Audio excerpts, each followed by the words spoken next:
seconds there. Stand by all cameras, stand by videotape, stand by slow-mo. Stand by to roll videotape in 5. And roll tape. 4, 3, 2, 1. Take tape.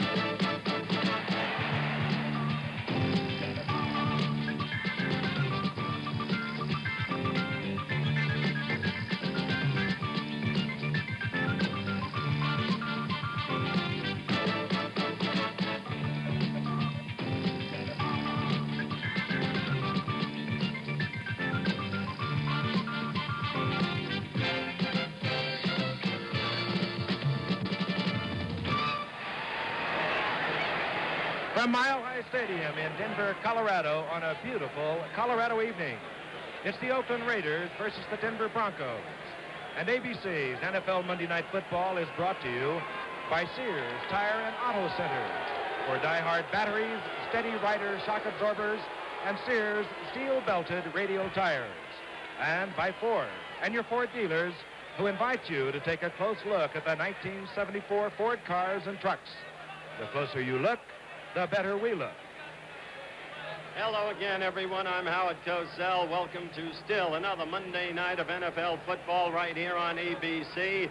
And for the first time ever, Monday Night Football comes to you from Denver, Colorado. And what a 3 days Dandy, Frank, and I have had here. A state fair-like atmosphere. The people of this community going wild with excitement and pride because, indeed, Monday Night Football has invaded the town.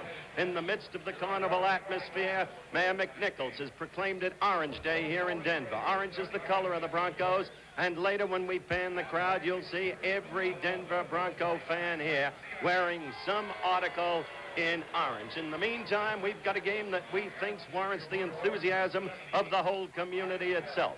The Denver Broncos against the Oakland Raiders, and the very standings in the Western Division of the AFC bespeak the fact. There they are.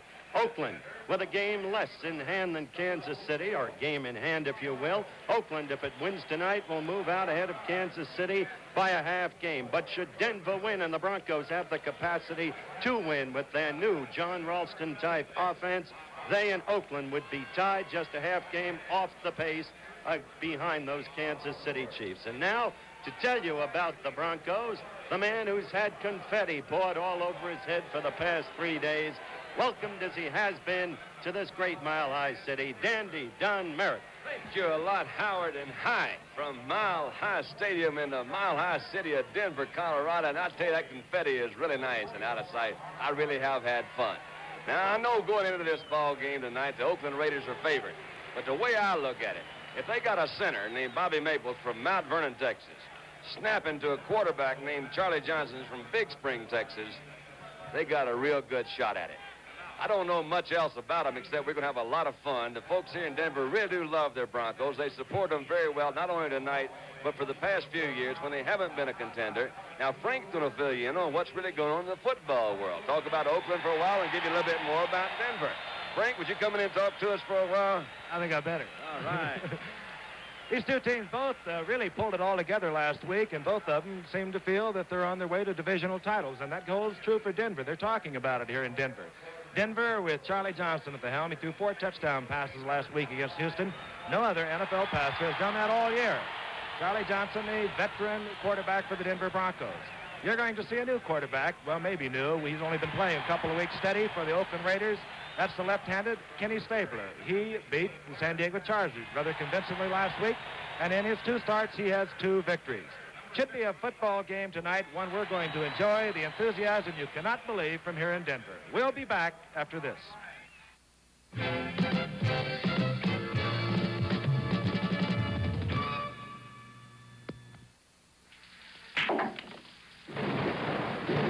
Nice shot. I've made better. Want to play? I came to play Wisconsin Skinny. That's me. You a hustler? Nope, salesman. Break.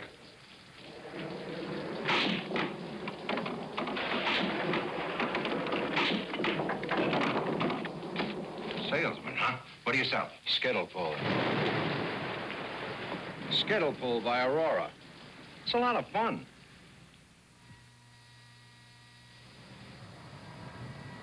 Okay, what do you do now? Everyone who buys a car is looking for quality, but how do you recognize the outside of a well-made car? Hello, I'm Hugh Downs. This is the Ford LTD, and I'm here to pass along some information that will help you find a well-made car.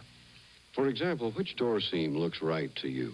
Well, if you know what to look for, you'll notice that this door doesn't close straight and tight, and this one does. Or which hood fits properly. Again, notice the uneven space here, while this is even and clean. Those are the kinds of things that tell you you're looking at a well-made car. And if you'll go to your Ford dealer and examine the LTD, Ford thinks you'll agree that this isn't just another car slogan. The quiet Ford. The closer you look, the better we look.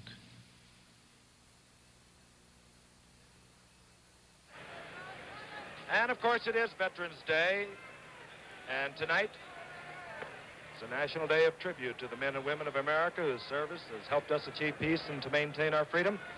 And down on the field, they're going to unfurl a giant American flag, being unfurled for a special Veterans Day performance of our national anthem by the Cherry Creek High School Band.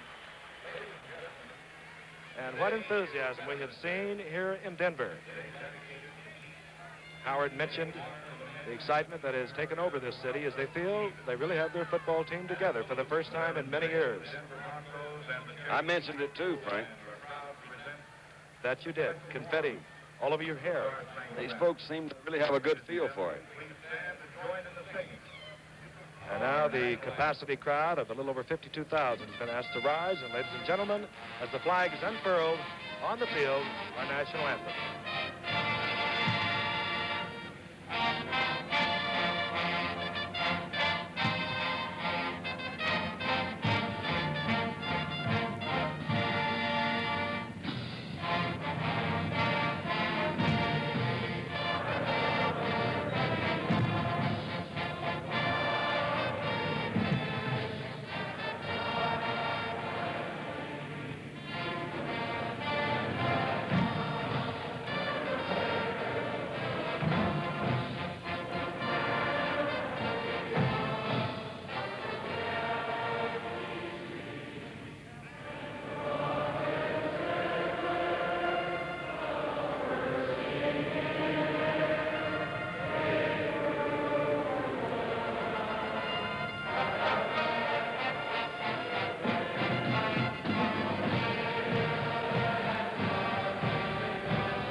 Excitement in Denver, and well, there should be. A critical game for both of these teams. They both feel it's critical, although early in the season, only their sixth game. They feel that way because both teams feel that they really put it together last week, as I mentioned earlier. The Raiders with a convincing win behind left-handed quarterback Kenny Stabler from Alabama over San Diego. And Denver with their highest point total since 1962. And here is the man who put it together. And it was just 1 year ago tonight that Charlie Johnson made his first start for the Denver Broncos. And guess who he beat? He beat the Oakland Raiders. And he beat them in Oakland. He threw 2 touchdown passes for 361 yards. Quite a night for Charlie Johnson. The Denver Broncos have won the toss. And dropping deep as we see Ray Guy set up to kick off for Oakland, the number 1 draft pick. First number 1 draft kicker, St-Pete Gogolak.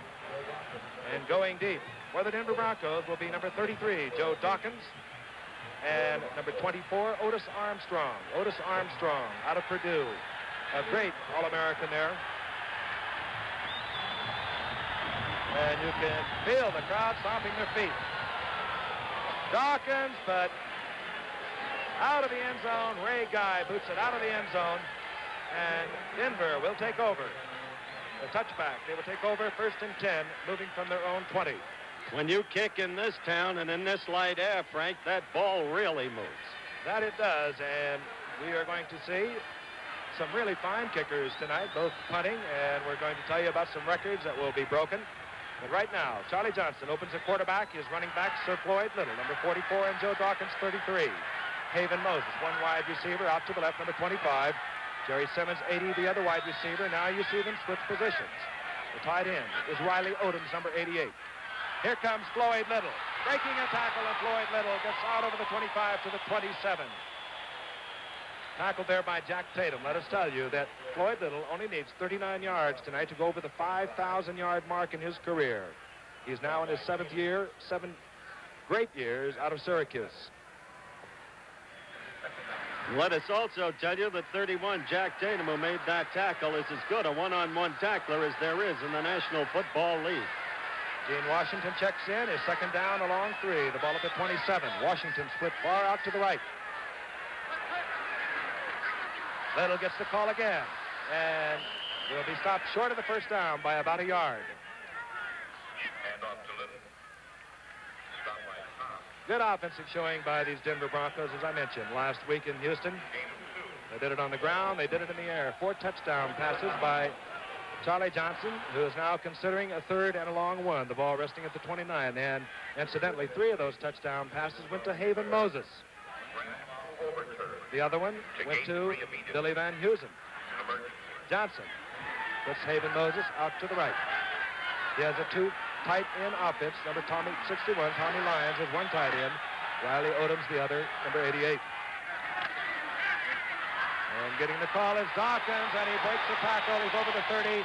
Stopped again by Jack Tatum, but he has the first down at the 32.5-yard line. Let's look at some of these offensive players. There's Charlie Johnson in his 13th year, originally out of New Mexico State. The young man we spoke of a moment ago, and he's quite a young man. We'll be telling you about that. Joe Dawkins, obtained from Houston last year. Haven Moses, we just told you about him, 3 TDs last week. And Jerry Simmons, a 9th-year man out of Bethune-Cookman. 1st and 10, the ball at the 32 as you look at the tight end, Riley Odoms. Johnson going to the air, goes out to Floyd Little. Little short of the first down, a gain of 9. It'll be 2nd down and 1. Frank, Or these rather, guys, a gain of 6.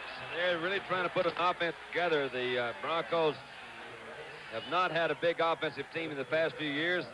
Since Ralston came, they seem to have a good offensive threat. They do try to mix it up a lot. They're utilizing some good talent that they do have. Floyd Little, the guy you've mentioned, can do a lot of things. He can catch the ball, as you saw him do just then. There's the offensive, the Denver offensive line.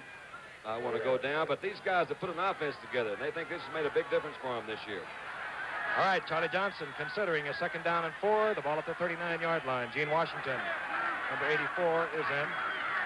The quick pitch out goes out to Dawkins. He's tripped up, picks up maybe a yard. It'll be 3rd down and 3. The ball just over the 40-yard line. Hit there by Phil Villapiano. And Nehemiah Wilson played a good one that time, too. Came up from his left cornerback, number 48. You saw him force that in the inside. It was a quick pitch on a quick count. He forced from his cornerback position and turned that thing inside. You mentioned Nehemiah Wilson. He's number 48, the left cornerback. As Johnson will probably consider the pass, we'll tell you George Atkinson is the tight safety, 43. Jack Tatum, 31, the free safety. Willie Brown, the right cornerback, and a very good one. The bottom of your screen, number 24.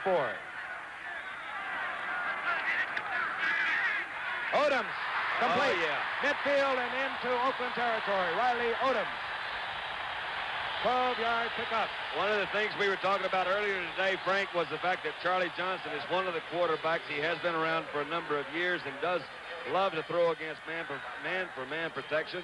That 3rd down situation, I feel he keyed the middle linebacker. The middle linebacker went to his right. Charlie came to his tight end, who was going to the left, picked up a good 1st down.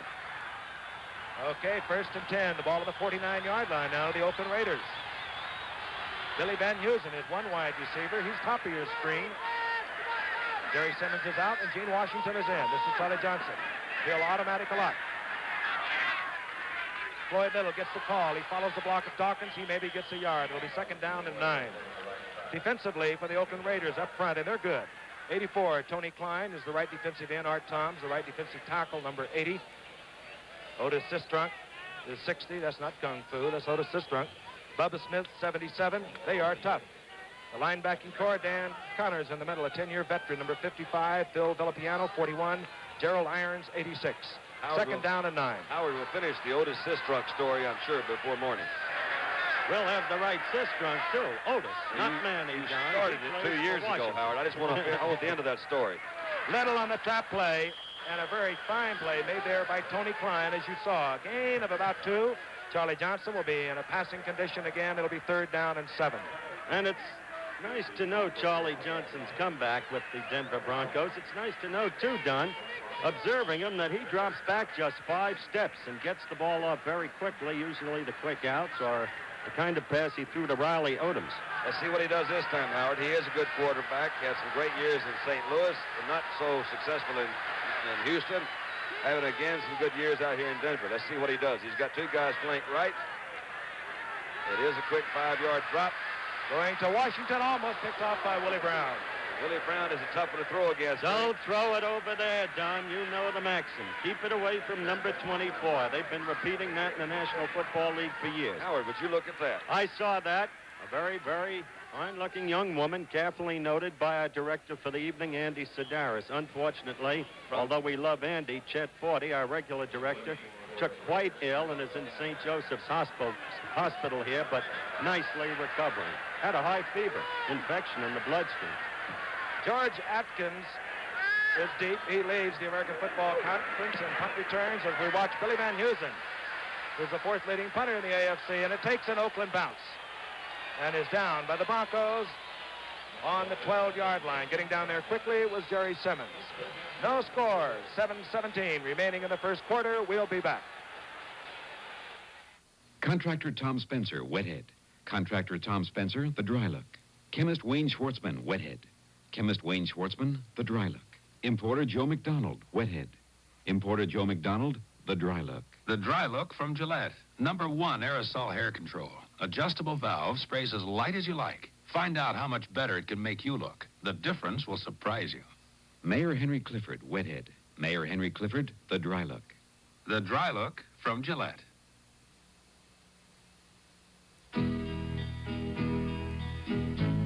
Name, Jerry West. occupation, Playing ball. shave, Double edge. Once I learn something, I stay with it. blade. Gillette. What else? Nearly half the guys in this country are double-edged men. Gillette's kind of men. From super stainless to longer-lasting Platinum Plus, Jerry West is just one of them. Gillette, we made the first blade, and we're still the first blade. Oakland Raiders take over 1st and 10. Their quarterback, number 12, Kenny Stabler, a 4th-year man out of Alabama. The setbacks are Charlie Smith and Marv Hubbard. Hubbard, 44, Smith, 23. Wide receivers, Mike Siani, 49 to the left, Fred Biletnikoff to the right. And here comes Charlie Smith. Charlie Smith pounds for about 3.5 to 4 yards, just short of the 20-yard line.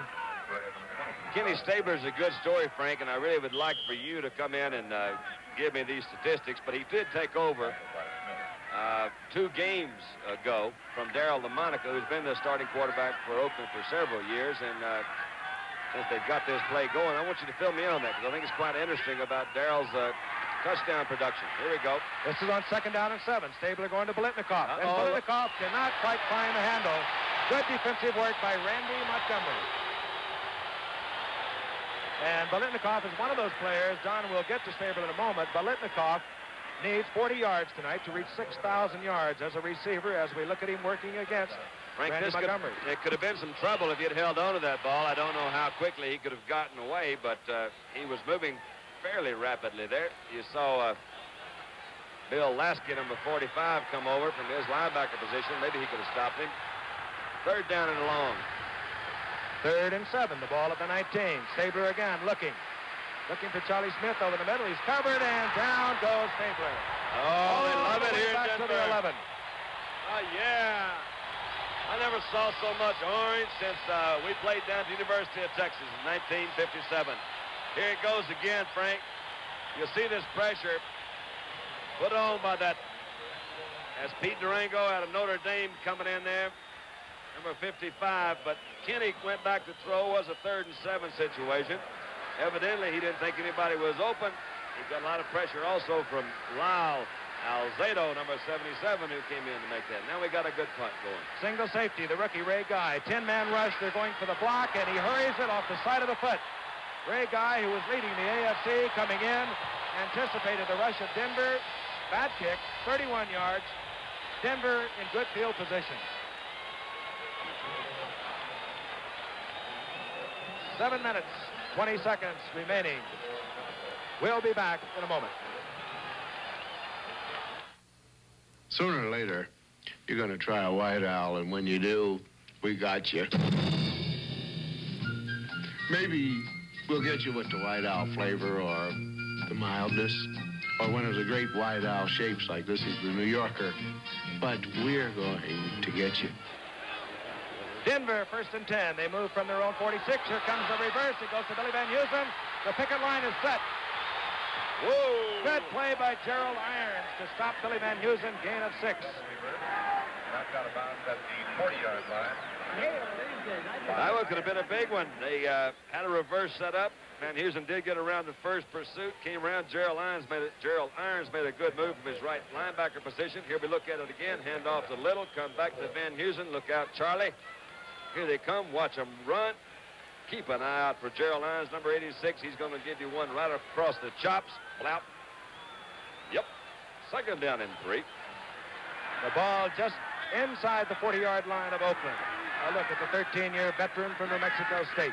Hands off again. The trap goes to Floyd Little. He'll go nowhere. Getting back just to the line of scrimmage. And he was hit by number 80, Odd Tom, former first-round draft choice out of Syracuse, whose development in the recent 2 years has been simply startling. Originally, most people thought that Al Davis had made a mistake in drafting Odd Toms as a number 1 draft choice, but he's proved out. Walking the sidelines, John Ralston, who's turned this Denver team around. He came in last year and did some fine job with them. Used to be known as a great defensive team. Now they're the number 1 offensive team in the AFC after 5 games. 3rd down and 5. The ball at the 40. Looking for Washington. Does he hold on? Yes, he does. No, he does not. He had the yardage for a 1st down, and the Denver sideline is upset. Gene Washington was acquired by Denver recently in the trade with the Minnesota Vikings. You all remember when Gene Washington was one of the most highly regarded wide receivers in the National Football League, going back to the year that the Vikes went to the Super Bowl. However, he did have a contractual quarrel with Jim Finks, the general manager of the Vikes. And although he was reportedly injured, one suspects that that contractual quarrel was as much responsible for the trade of Washington in exchange for Rod Sherman as anything. And it's expected that Washington will return to his prior form here at Denver. Right now, we'll look at Jim Turner. Jim Turner will be kicking from the 47-yard line. He's been good, 4 of 6 this year. On his way, George Atkinson at the goal line. Atkinson tripped up as he gets out over the 15-yard line.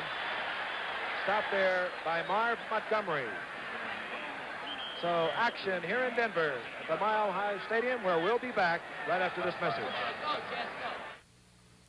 Sooner or later, you're going to try a white owl, and when you do, we got you. Maybe we'll get you with the white owl flavor or the mildness or one of the great white owl shapes like this is the New Yorker. But we're going to get you. You know we're going to get you. It's only a matter of time. We're going to get him, white owl. We're going to get him. White owl. Hey, that's quarterback Bob Greasy wearing my slacks. They're Kings Road double knits and only $17 and $18. With Trevera polyester double knit and a stretch band roll waistband, you'll make every move comfortably. He sure has taste. Choose coordinated sweaters and shirts to go with today's patterns and colors. Kings Road, the name for today's fashion look. Only in the men's store at Sears. You're looking at an unhappy quarterback, number 3, Darryl LaMonica, who after years as first-string quarterback has been benched in favor of Kenny Stabler. And Kenny Stabler will move 1st and 10 for the Oakland Raiders. They move from their own 17-yard line. Charlie Smith tries the left side, runs into a tough defensive front 4. Paul Smith in there making the principal tackle. give us an opportunity to tell you this telecast is presented by the authority of the Denver Broncos Football Club. It's intended for the private use of our audience. Any rebroadcast or other use of this telecast without the express written consent of the Denver Broncos and the National Football League is prohibited. We ought to be able to save that disclaimer at the first of the year, Frank, and let it go for the rest of the year. You know what I'm talking about? We'll work on that. All right, on second down and 10, ball on the 17. Siani out to the left, Biletnikoff to the right. And here comes Charlie Smith. Charlie Smith breaking tackles. He has the yardage for the first down. He's topped by Charlie Greer. And we'll also tell you about some other people. Jim Otto, for instance, Howard. He is really reaching a milestone, the center for the Oakland Raiders tonight. His 188th consecutive game tonight, tying the record held up till now by Forrest Gregg, the old Green Bay Packer great, and that will be true of George Bland also, if old number 16 gets in there, which undoubtedly he will at some point. Forrest Gregg from Sulphur Springs, Texas, 22 miles from Mount Vernon, the hometown of Bobby Maples, who's center for the Denver Broncos. Just thought I'd throw that out. Master of trivia from the 29 on first and 10. Marv Hubbard goes That was nowhere. good, Howard. That was good. Paul Smith. Frank, we're seeing made something the that the Broncos have been, I guess, more noted for than their offense, and that's a good defensive showing in the past few years. They haven't had a good offense, as one of you guys pointed out earlier in the telecast. But these guys have been known for pretty good defense. Besides the fact they got really good-looking uniforms, they play good defense, and, man, that's another pretty girl here in Denver. It'll be second down and 9. We'll run down that front four for you in just a moment. They're not really names that are well-known throughout the football world, but they're doing a fine job tonight. Stabler, the left-handed passer, looking deep, and he's looking for Siani, and he's picked up out there by little Calvin Jones. I say little because Calvin Jones, number 26, is 5'7" and 169 pounds. Talking about Denver suddenly becoming an offensive team, it's an interesting contrast between Ralston and Madden. Madden, brought up in the professional ranks as an assistant coach and so on, has now turned Oakland, like many other National Football League teams, into the conservative, basically ground game approach. Grind it out and kick the field goal. Ralston, on the other hand, did two things quickly when he took over. He got Charlie Johnson and Haven Moses and gave his attack balance and versatility. All right, the Oakland Raiders would like to have the ball turned over or changed.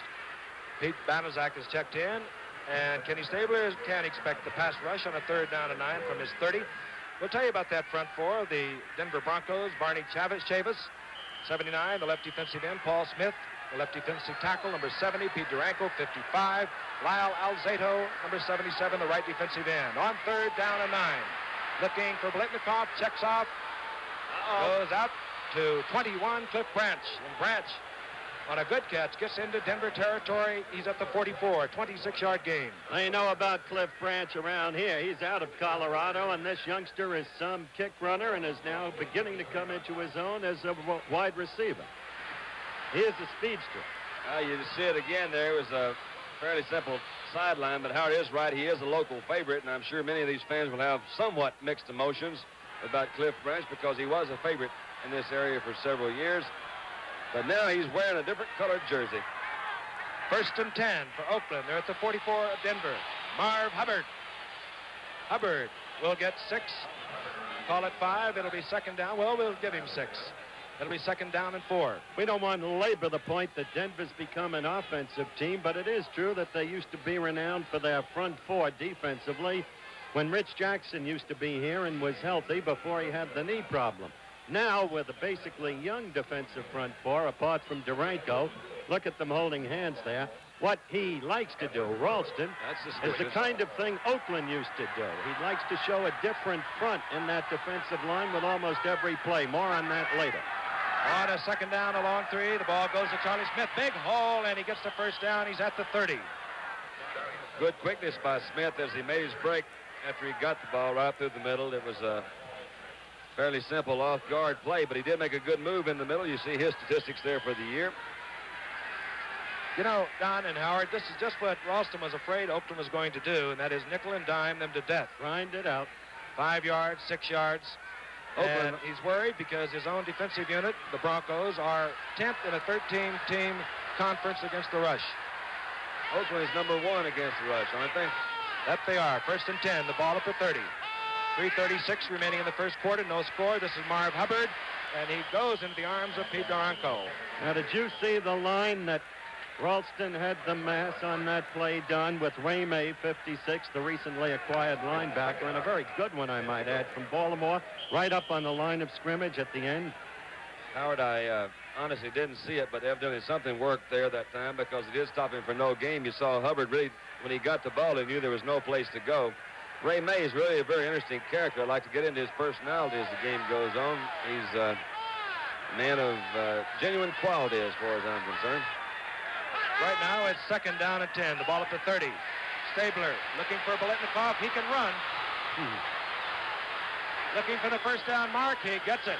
10-yard pickup. It'll be first and 10 for Oakland at the 20. He can sure run. Pittsburgh Steelers fans will remember that incredible playoff game of a year ago when Stabler, with that running ability, suddenly put Oakland ahead until the remarkable play at the very end of the game in which a tip pass was picked off by Franco Harris.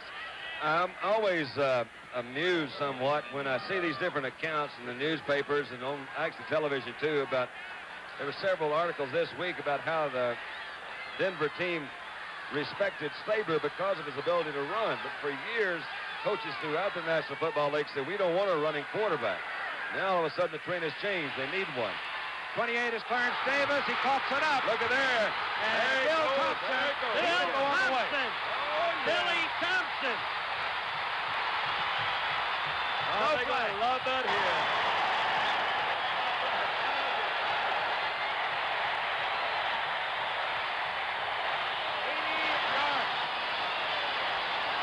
Bill Thompson, out of Maryland State, who intercepted a pass and ran 159 yards for a touchdown a week ago. Used to play quarterback, now playing safety. Underpublicized, but recognized by the football people as one of the best defensive backs in the National Football League. There was a day back in '68 when he put a total horse collar on George Sauer Jr. At that time, Sauer told me there was none better in the then American Football League. He's around the ball. It's also interesting, Howard, Bill Thompson is the guy who's probably been the most outspoken of the Denver Broncos this past week in saying we're going to have a good game on Monday Night Football. He says, I want on national television. I want people to understand we play good football here in Denver. Flag goes down. Oakland offsides, conversion good. Denver has struck suddenly here in Mile High City. Here's the young man that took the fumble by Clarence Davis with 80 yards. Here it is again, Frank. Let's look at it. Number 36. It just popped out. And as you say, that bounce went right to him. He didn't have to do a thing but sit there and pick it up. Kenny Stabler, number 12, never was known as a speedster. Nobody's catching Thompson. There he goes, 36. And you heard the excitement as we look again at Bill Thompson. We'll be back after this. You think the Mona Lisa had a beautiful smile? Wait till you see this boy turn on the charm. You see, these days I need all the friends I can get. You drive into my station, I'm going to do everything I can to turn you into a lifelong buddy. I'm not just going to wash your front window. I'm going to wash your back window, your side view mirror. I'm going to take a look at your tires, batteries, oil, and look over that car of yours like you'll think I'm getting ready to buy it. That isn't all. If you got a Sunoco credit card, you get special deals from Sunoco on just about everything I sell here. Now listen, it's not because I'm such a great guy, but I got a wife, 2 boys in college, and a mortgage the size of Mount Rushmore. I can be very friendly.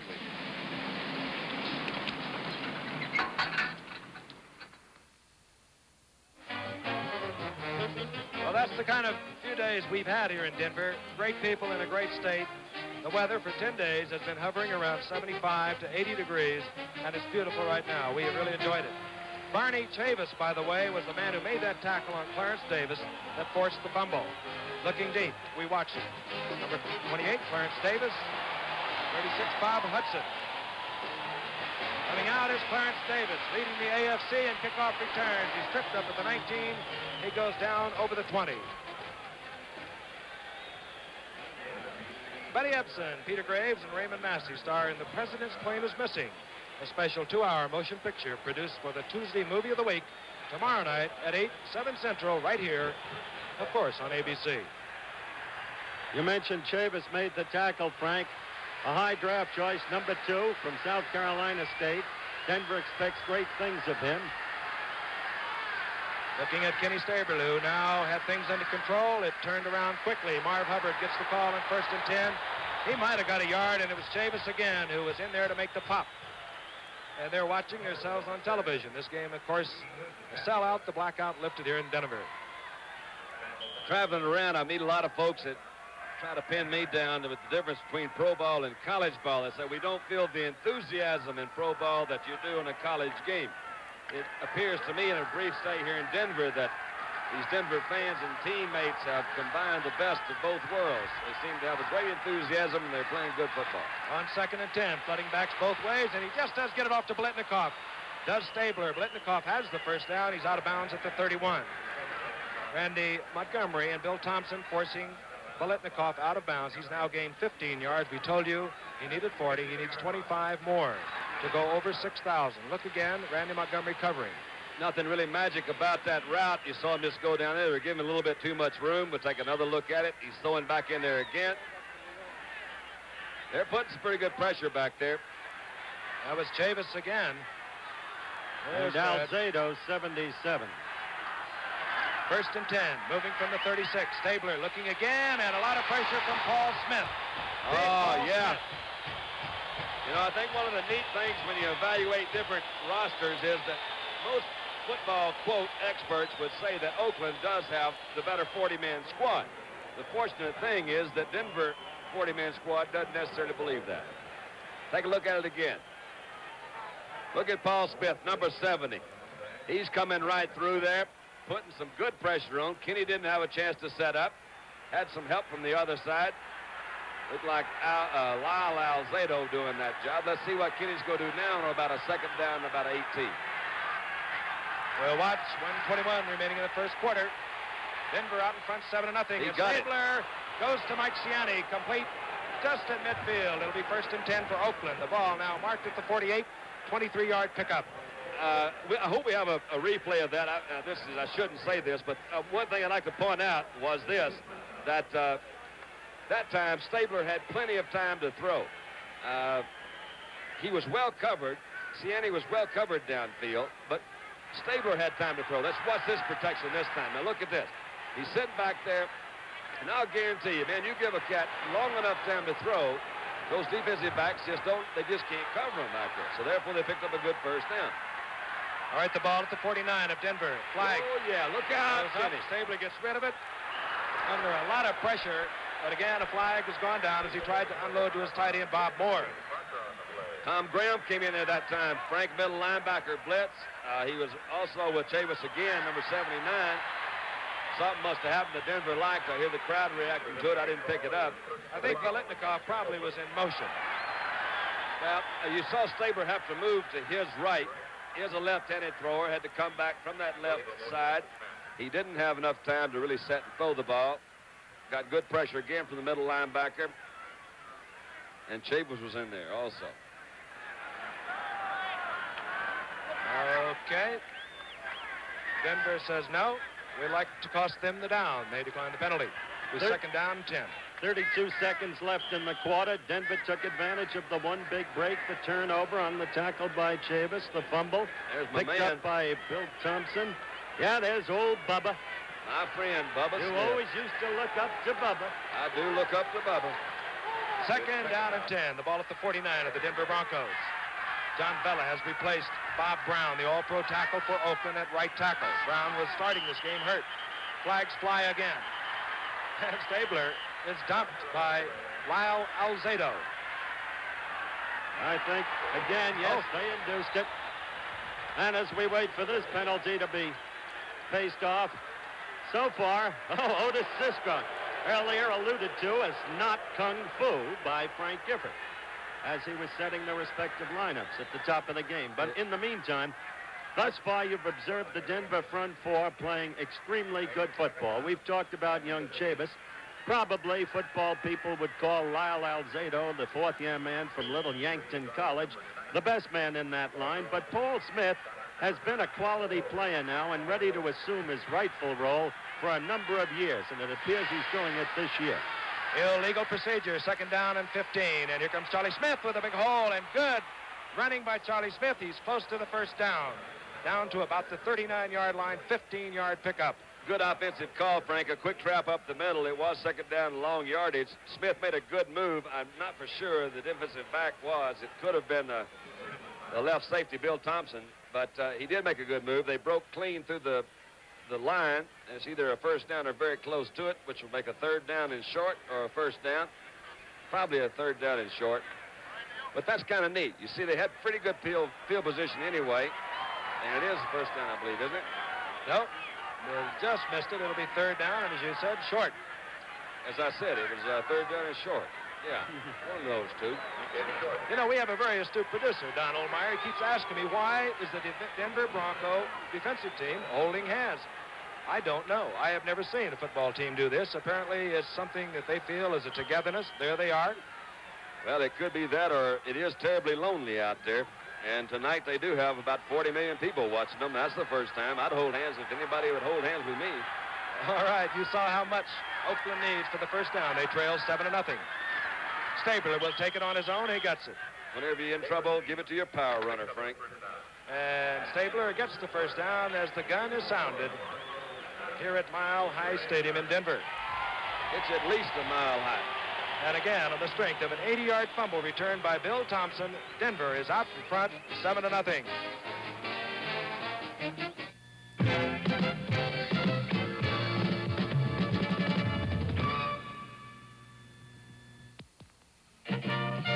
What has Sheraton done for you lately? Sheraton has added on hundreds of new rooms for you. 147 luxurious rooms and suites in Boston and 300 beautiful rooms at Los Angeles Airport.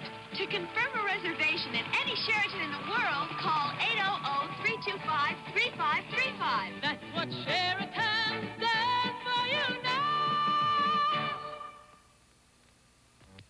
We're witnessing the final round of the Skittle Bowl World Championship. The champion, Woody Benoit, has just made his last pass. 9 pins down, 1 remaining. The contender, Don Yarmy, needs 10 down to win. Yarmy approaches the Skittle Bowl. He takes the ball, sights it, releases. It's 10. It's all over. It's Yarmy. Skittle Bowl from Aurora. I'm John Brody of the San Francisco 49ers, and I've had my first visit to the Pro Football Hall of Fame here in Canton, Ohio. And now I strongly recommend a visit for every football fan. I was particularly impressed with the colorful exhibition areas, where there is something of interest for fans of every age. Like this Pro Football Today area, where all 26 teams are honored with up-to-date displays. Why not plan a visit soon to the Pro Football Hall of Fame?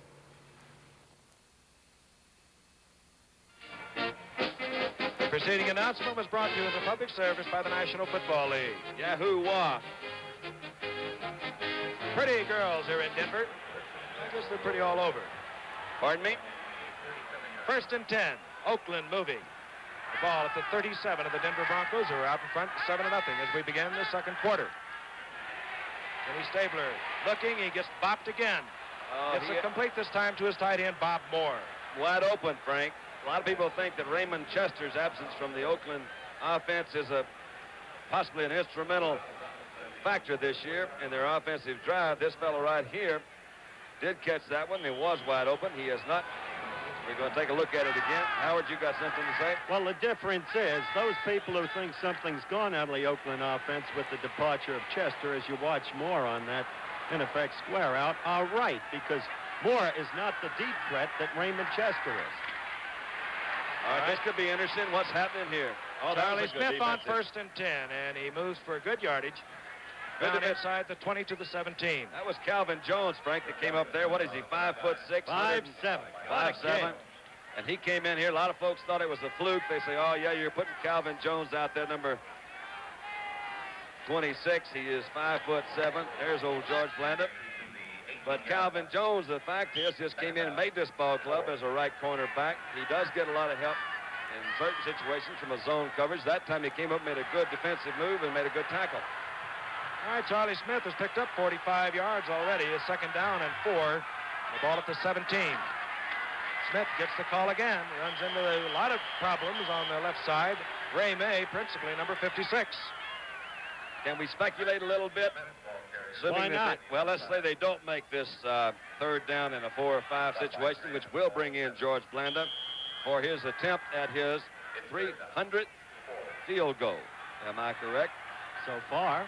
What are you leading up to? Well, we're going to stop the game and give it to him as the ball, assuming that he makes it. Splendid. Yeah. Well, Right now, Pete Banaszak has come in on 3rd down and 4. Stabler, his team behind, 7-0. 13:33 remaining in the half. Whoa, Boy, and he has drawn a crowd all night long.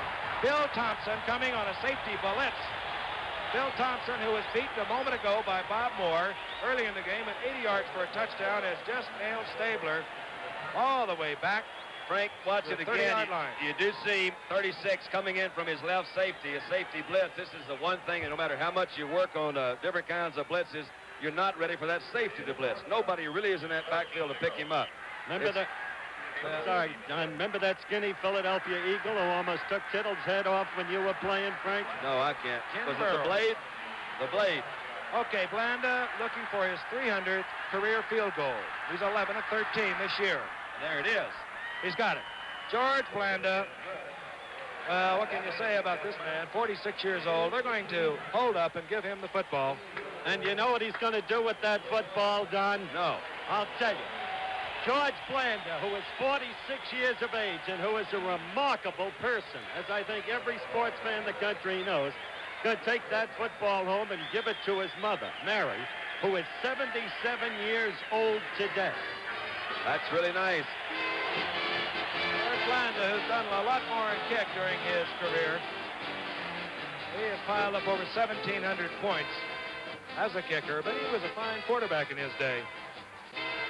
Very special man. If they had to play him, Frank. Who knows? He could come off the bench as he did a couple of years ago, as he did right here in Denver, and pull a game out of the fire that Denver thought they had won. NCAA college football coming up on Saturday, and it's going to be a good one. USC has not lost 20 in 23 games. They go against Notre Dame in one of the great classics. Notre Dame led by Tom Clemens, Art Best, and Dave Casper. USC by their quarterback Pat Hayden, and of course Anthony Davis, who what a game he had last year. Right now, Guy is kicking deep. And Joe Dawkins can't find the handle. He bobbles it. He goes out of bounds at the 2-yard line. That's not a good move. Whoa. Watch again. Dawkins loses it, I believe, at just about the 2-yard mark. You got to know where you are, Frank. I would have said one of the two things. Of course, I wasn't down there, so it's easy for me to say this, but either let it go into that end zone or don't fumble it. That's pretty easy to say. That's going to put him in a hole right there. Let's see how this number 1 defense against the run does down here when they've got Denver backed up on about the 3 or 4 yard line. This could be a real big thing for the Oakland Raiders if they can keep Denver in the hole. 13:04 remaining in a half. Denver out in front, 7-3. Lloyd Little, 44. Dawkins, 33. The 2 setbacks. And getting the call is Dawkins. Flag goes down. Rather, Floyd Little getting the call down there. A flag is down at the line of scrimmage. Now, we're getting some help. Oakland, offsides. Mike Current was afraid we wouldn't get that. He let us know that it was an offsides against Oakland, which was a good break for the Broncos. Gives a little bit more room to work in. You notice, Don, they've got the signs up here. You gotta believe the new maxim. It didn't work ultimately for the Mets, but maybe it'll work for the Broncos. You still got to believe in something. That's getting harder and harder to do, incidentally. Puts both of his wide receivers out to the right. They're Haven Moses, 25, Gene Washington, 84. Here comes Floyd Little off the left side. It's about 2.5, maybe 3, out close to the 10-yard line. John Madden, still the youngest coach in professional football at 37 years old. One of the winningest also.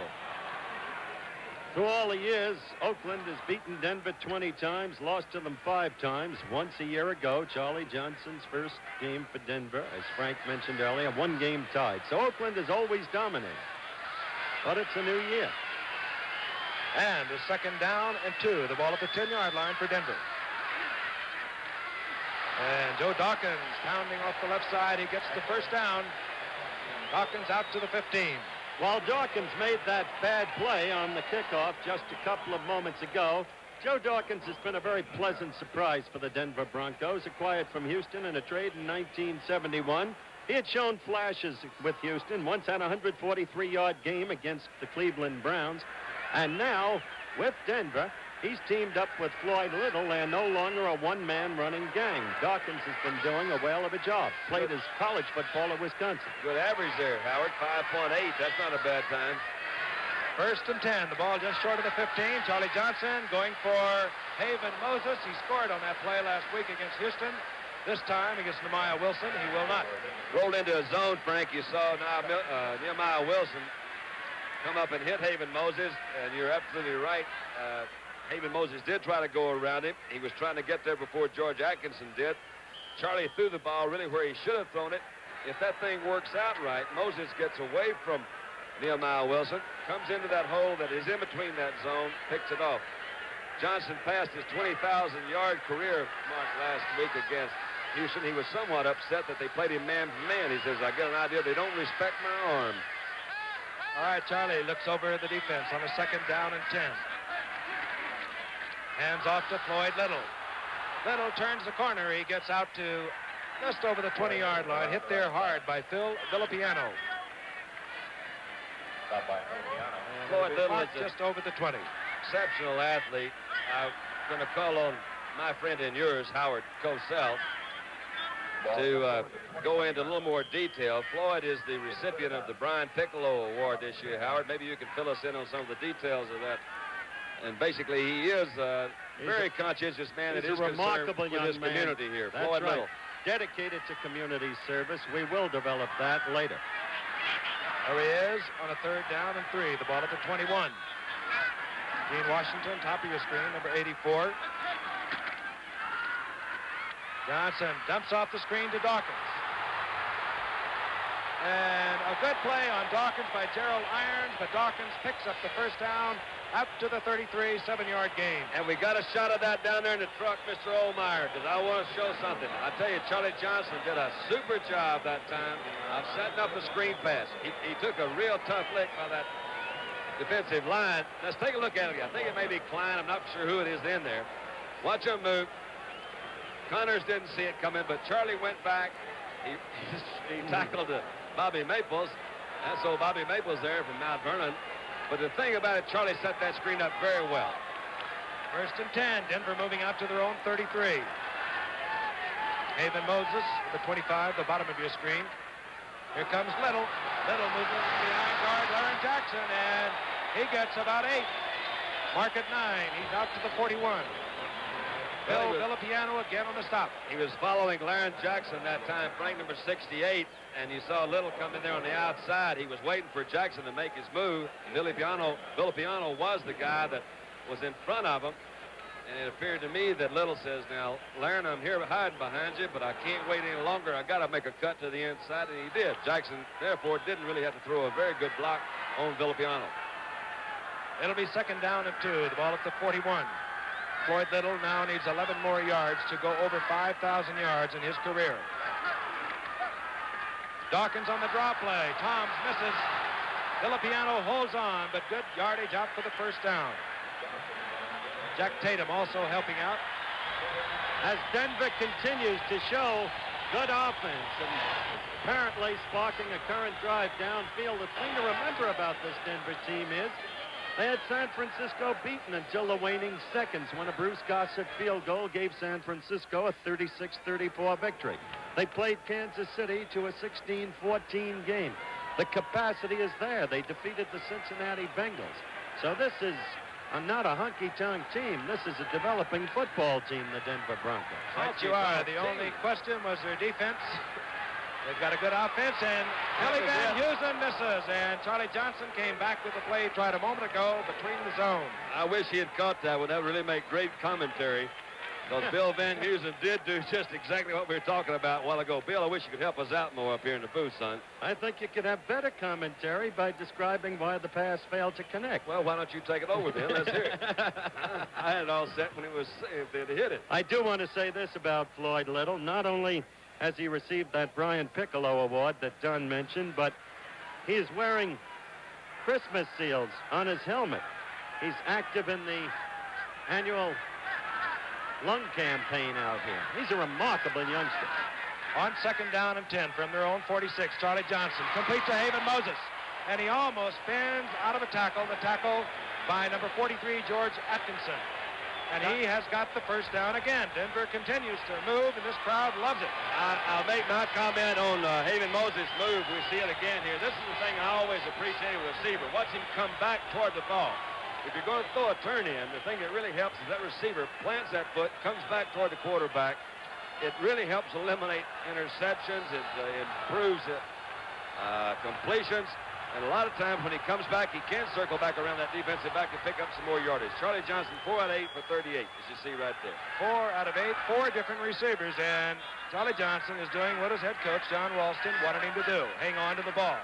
On first and 10 from the 43, he's going deep for Simmons, and he just threw that one away as he was popped hard by Tony Klein.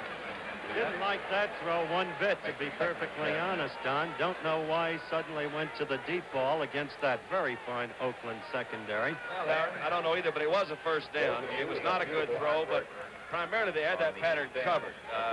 And oftentimes, well, the coach is sending in plays right here, but oftentimes the quarterback will get out there, he'll talk to his receivers, and the guy, you got to believe in these receivers. You got to really believe, and you develop a rapport.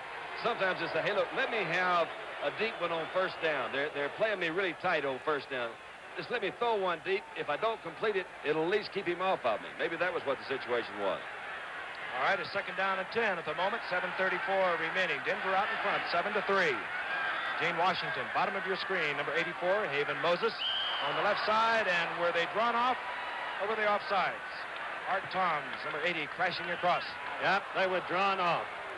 Something happened to take Otis Sistrunk in there. Otis Sistrunk. You got that down? I got it. And you're going to tell me the rest of the story, the Otis Sistrunk. You know, that trade or that maneuver. Well, that kept us going in of that Al Houston. Davis has been going on for 3 years, Howard. No, it was last year, the Houston-Oakland disaster. Nobody Oakland understands 34, that. Houston nothing. We told the story of how Al Davis outwitted the L.A. Rams and got a player from the Rams named Otis Sistrunk, who's become a truly fine defensive Don't give me lineman. that we stuff. We didn't tell that story. I told the story. And no one has despite understood so it many yet. interruptions. And we still don't And understand. I heard it. Second down and 15.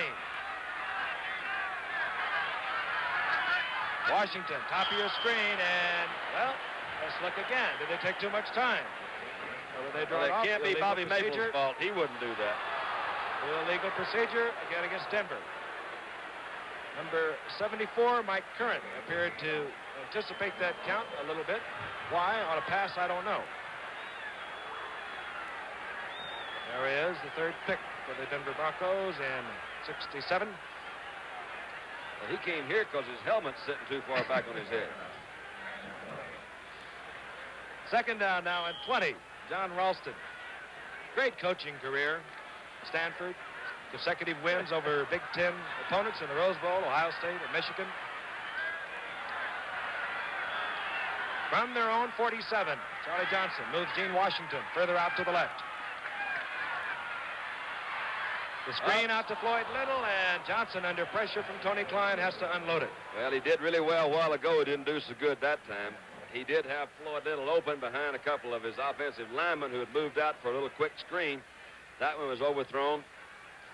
It does, when you have these other defensive folks coming in there rushing at you, it has a tendency to make your judgment of throw sometimes a little bit off base.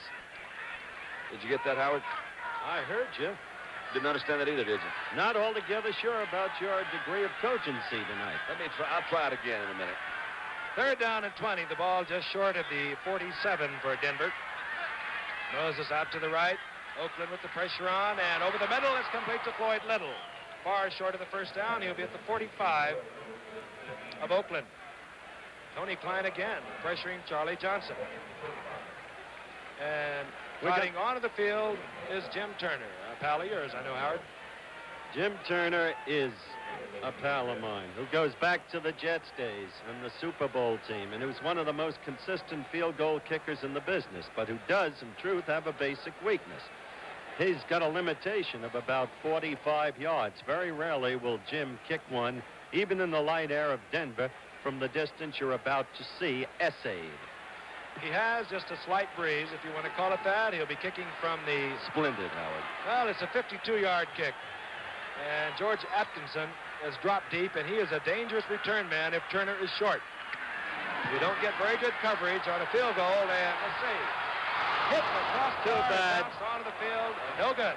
Once again, the wisdom of Brooklyn is proved absolutely true. He was about 1 yard short. Short is short is short. We'll be back in Denver after this.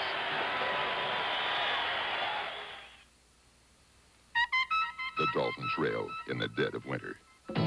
On this road, you better ride the right kind of snow tire. One slip can leave you buried in a 10-foot snowbank, hours from help. We're driving the treacherous Dalton Trail on Sears steel-belted radial snow tires. Tires made to handle the steep climbs and slippery curves.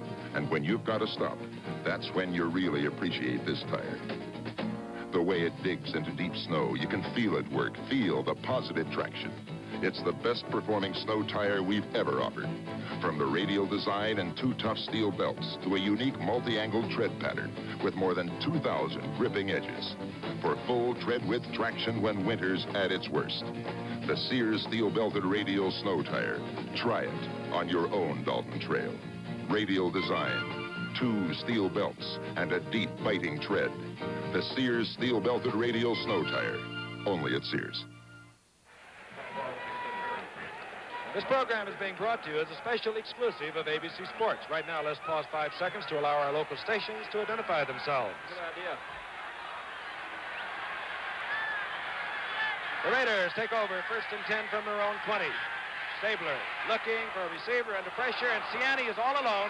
Oh, Somebody wow. fell down. I believe Calvin Jones fell down. 80-yard touchdown. Well, that's not fooling around about it, I'll guarantee you that. He was 15, 20 yards behind him. Little Calvin Jones, I believe, slipped and fell at midfield. Slips don't count. Here's Mike Ciani as he comes off. You've got number 21, that's Randy Montgomery, that goes with him in the beginning. That's the guy that fell, but he was behind him going in. There's nobody back here in the middle. Well thrown ball, didn't break stride. And now, you got the Oakland Raiders out in front. Son of a gun. 2 80-yard touchdowns here in Denver tonight. Bill Thompson's fumble return for 80 yards, and Ciani has just gone 80 yards as George Blanda comes on to attempt his 81st consecutive point-after conversion. And George Blanda makes it good. So suddenly, Oakland has taken the lead from Denver. They lead 10-7, 6:18 remaining in the first half. We'll be back. Sometimes your future may be captured in a single moment, in the present. The sun is shining, things are growing, things are going well with you and me. Future plan together, rich for life together, and things look bright as they can be. We're helping 40 million people. More than 40 million people who know the future is now. At Metropolitan Life, we help to plan your future because the future is now. So join the 40 million people, more than 40 million people. Metropolitan Life, where the future is now. Well, they've had a lot of fun with us here in Denver. We've had a lot of fun with them. 16, 17. 17 in your program, Don. 1 in your heart? Nope. Howard's number 1. Howard is absolutely not number 1. That's the only thing I can see wrong with that. I think they're telling it like it is. You're 1 pass. Guy kicks deep. Taken there by Otis Armstrong, the number 1 pick for Denver this past year. He bounds out over the 20. He fumbles the ball, but he recovers. All right, we've got 6 minutes and 10 seconds left in the half. The Denver fans had been feeling no pain. The Denver team obviously sky high in the Mile High City for this game tonight. Ahead 7-3, and then suddenly the malfeasance or nonfeasance of Randy Montgomery, in effect, gave Oakland a sudden 80-yard swing for a touchdown. Now, it'll be interesting to see how Denver can respond with 6:10, as I said, left to go in the half. And 1st and 10 for Denver. Bob Anderson, number 11, is checked in to the offensive backfield. Here comes Floyd Little. Little ducked behind the line of scrimmage by Tony Klein, who's having a fine night tonight from his defensive right end for Oakland. Loss of 2. It'll be 2nd down and 11. This Saturday on ABC's Wide World of Sports, the Harlem Globetrotters basketball game from Memphis, Tennessee. And will we ever forget that? I remember that. That's ours. I coached in there. You've enjoyed that before, and we had a lot of fun with Meadowlark Lemon, and we had a lot of fun with Howard down there. That's Saturday, along with the Duke Kahanamoko Hawaiian Surfing Classic from Hawaii, Sunset Beach. Duke who? Kahanamoko. Yeah, I remember him, too. He was with Meadowlark Lemon. On 2nd and 12. Little tried to move to the outside, and he's nailed there as Oakland begins to stiffen. It was Tony Klein again. That expression of that lovely young lady whom Andy Sedaris from Southern Methodist University, our fill-in director tonight, has picked up, pretty well tells the story. Charlie Johnson cannot run that way. He's got to put that ball in the air a little bit. Let's put it up and see what happens, Charlie. On a 3rd down and 11, I'm sure we'll see just that. Simmons comes in, moves out to the left. Out to the right goes Haven Moses. The tight end is Riley Odoms. Johnson checking off the line of scrimmage. There it is. Beautiful spot. He finds Haven Moses right in that zone, and Don, you'll have some fun with this one. Yeah, Frank, that really was fun. You saw Dawkins come out, number 33. They were flooding the zone. But the neat thing was that Haven Moses just moved right in around Nehemiah Wilson. We'll take a look at it again. Dawkins is coming out. Nehemiah coming up. He's slipped right inside of him. Well, it wasn't as spectacular as I thought it was the first time I saw it, but it looked pretty good the second time I saw it. The main thing is that he got him a 1st down. Let's go from here. 1st and 10 on their own 33 for Denver. 4:13, clock moving, remaining in the half. They trail Oakland 10-7. Washington, top of your screen, 84. Out to Little, and he's met there hard by Gerald Irons. Just back to the line of scrimmage comes Floyd Little.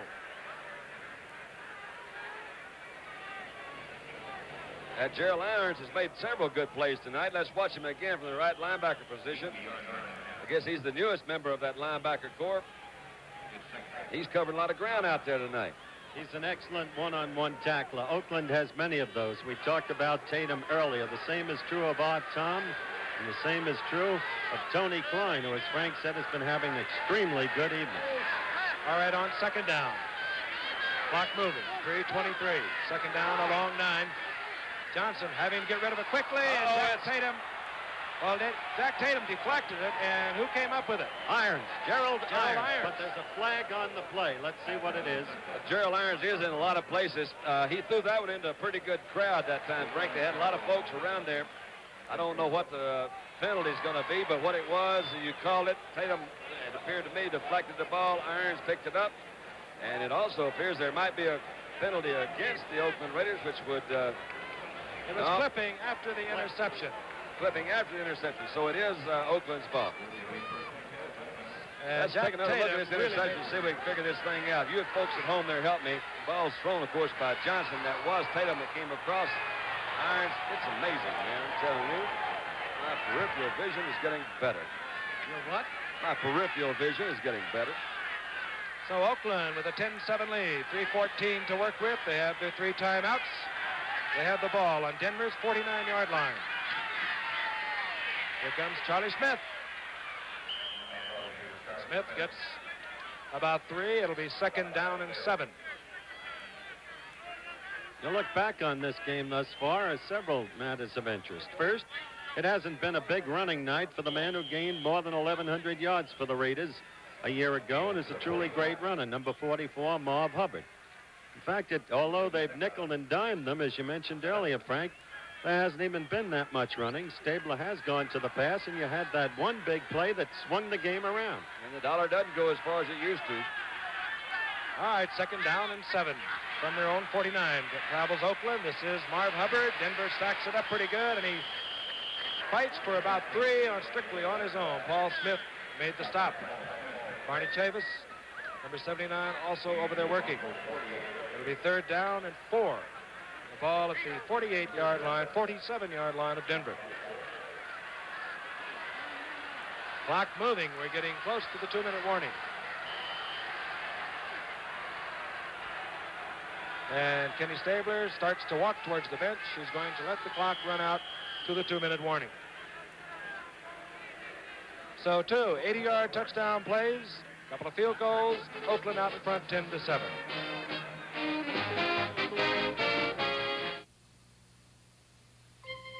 Whatever you'd expect in a $28.95 car, we think you'll agree Mustang 2 gives you more. Jewel-like styling and detailing, a thrifty 4-cylinder engine, front disc brakes, rack and pinion steering, a wood-tone panel with real instruments, even a tachometer, a 4-speed, not 3-speed transmission, a truly elegant, luxurious interior, all standard in the base model Mustang 2. Sticker priced at $28.95, excluding dealer prep, destination charges, title, and taxes. Of course, if you want to design your own version of this little luxury car, we've got countless options. This particular car shows just a few of them.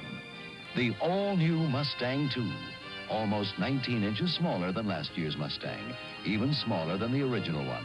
A whole new kind of car, a great new kind of value at your Ford dealer.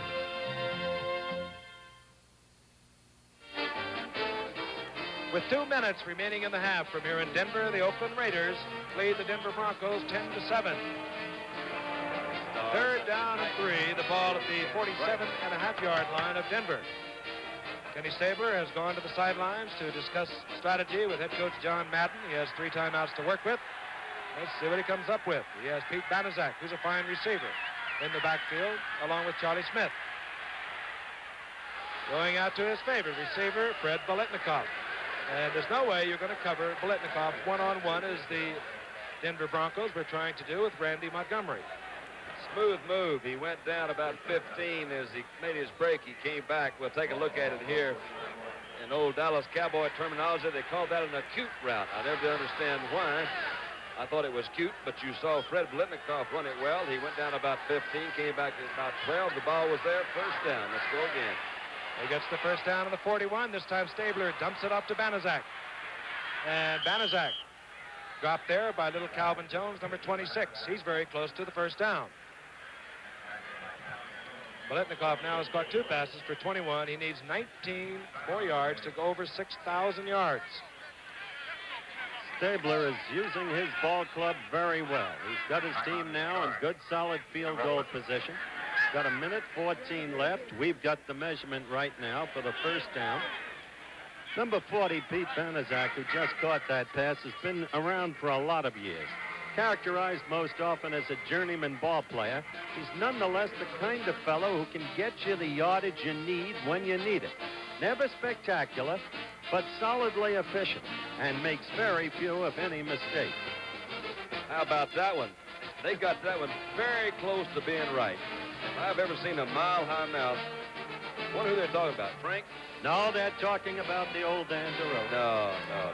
Bitten by bitterness and envy, Meredith. Well, while they talk over strategy, let me tell you, too, gentlemen, that singing star John Denver, who makes his home in nearby Aspen, Colorado, where they got a little piece of my right leg last Christmas. John Denver makes his dramatic acting debut as a young man accused of a mercy killing on Owen Marshall, Counselor at Law, Wednesday night at 10, 9 Central here on ABC. Did you ever get your fibula back, Frank? How about that? He's singing Rocky Mountain High. That ain't no bad place. You saw how much for the 1st down. It'll be 2nd down. Cliff France has come in now as one wide receiver. 1 minute and 14 seconds remain in the half. Oakland ahead, 10-7. They scored on an 80-yard touchdown pass. Mike Ciani from Kim Stabler. Earlier, Bill Thompson, the safety man for Denver, went 80 yards with a Clarence Davis fumble. George Blanda kicked a 35-yard field goal. His 300th of his career. That's our scoring. Oakland 10, Denver 7. They got a zone over there on that side. Let's see what happens to it. He wants Paletnikov, and he's covered well. Oh, yeah, but look at him come what he back, did. Frank. That's what he did a while ago. Just what you were talking about, coming back to the passer. He had a three-man zone with that safety, left cornerback. Both safeties actually come into that left side. Actually, the offense will be right side. But Paletnikov goes down. We'll take a look at it again. Skinner got a little pressure that time, but he did have good protection. Enough time to throw. Paletnikov moves in, moves back into position. Really important for a receiver to come back for that ball. And he's gone over 6,000 yards. There he goes right there. Going for his tight end, Bob Moore, incomplete. Out of the end zone. Charlie Greer covering for Denver. Did you notice on the play you just called on the replay? Let's take a look at Bobby Moore. Out of Stanford, going out on this play. Beating number 20. But you'll see him move deep into that end zone corner. And you'll see the feet come down. See that? Proper call. For once, Dandy can't criticize the officials. I don't criticize the officials for Howard. I just try to help them. Of course, in professional football, both of those feet have to come down inbounds unless you're hit by a defender. We told you we didn't quite have time to elaborate on it, but Fred Paletnikov has gone over 6,000 yards in his career. 6,003. Here's Stabler on second down. Out of pressure, and getting in there is Lyle Alzado. Fourth time now, Stabler has been nailed. Give that secondary credit that time, Frank, because they had his guys covered downfield. He had good enough protection or time enough to throw. You can't fault his offensive line. Lyle Alzado is the guy that gets in there, but Kenny just couldn't find anybody open. Lyle Alzado is the kind of guy who gets in there. I suggested earlier he is the best player on that Denver defensive line. And you know, of course, where Lyle Alzado originates from. No, I don't, Howard. Brooklyn, New York. No, I didn't know that. Bobby Maples is from Mount Vernon. Oakland with one timeout. We'll be back.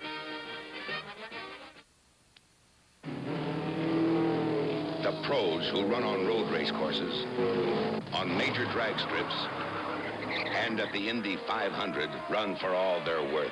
And more of these pros run on Valvoline racing oil than any other brand. Valvoline, the motor oil the pros run on. Now, doesn't that tell you something about the brand of motor oil you should run on? Valvoline, a product of Ashland Oil, a growing worldwide company.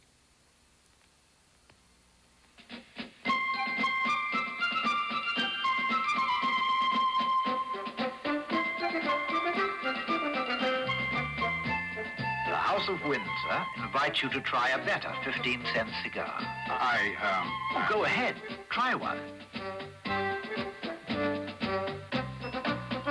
You know something? This really is a better cigar. Yes, House of Windsor really is a better 15-cent cigar.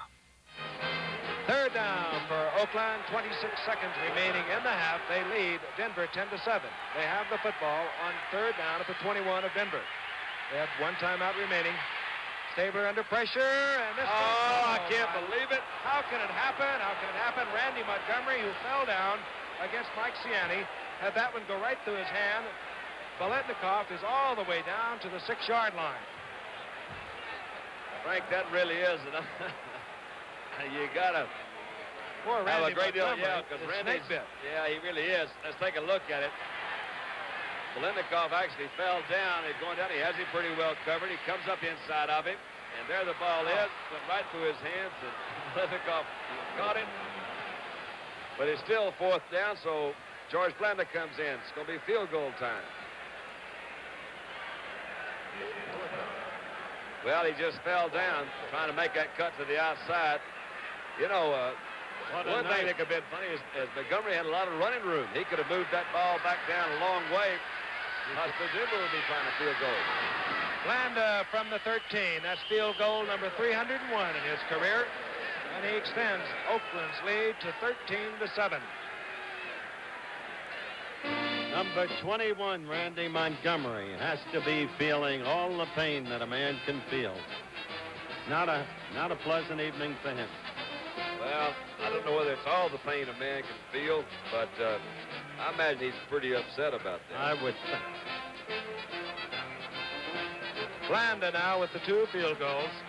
Has kicked 301, as we mentioned. Truly remarkable feat. There is little Randy Montgomery, and, well, yeah, not easy. Really has been tough on him. He fell down against Mike Ciani. We've got a good set of halftime highlights coming up. We've got 16 seconds left in the half, and we've got a great college football game coming up next Saturday. Yeah? You know, I played in a few of those SC Notre Dame things, and they're more like a war than a game. It should be a beauty. Notre Dame has not beaten USC in 7 years. I know Ara Parsegan would forgive me for saying that. I'd just like to point it out. Well, that was the fact, Frank. We stick with facts. That's right. Guy kicking. This one will be taken by Otis Armstrong. He bobbles the ball, but gets it again. And he gets out to the 25 as the clock ticks away. Pete Banaszak was down there to make the stop on this Otis Armstrong, the number 1 pick of the Denver Broncos, and he shows a lot of promise. Otis Armstrong, you'll remember, in the College All-Star game, which was carried right here on ABC back during the summer months, was the outstanding offensive player on that College All-Star team. And while John Ralston's breaking him in slowly, the conviction is he's got a big future. Great potential again, right? That's what they keep saying. Heavy burden. 1st and 10 for Charlie Johnson. He's a veteran quarterback. He only trails by 6. He'll take it easy. Try not to get hurt in these waning seconds of the first half. Clock ticking with 5 seconds. The fans boo. They just don't understand the game. Well, I don't understand the timeout that was called there, Frank, because if you are going to run off left guard, why are you going to call timeout? You picked up 4 or 5 yards. I'd say take it on into the house. Let's sit down and think about it. Ball game's still anybody's game. You know, Don, I think John Ralston beckoned to Charlie Johnson to call timeout because Charlie was going back to the huddle and he looked over the sidelines and then sprinted over to have a chit-chat with Ralston. Well, Ralston is the boss.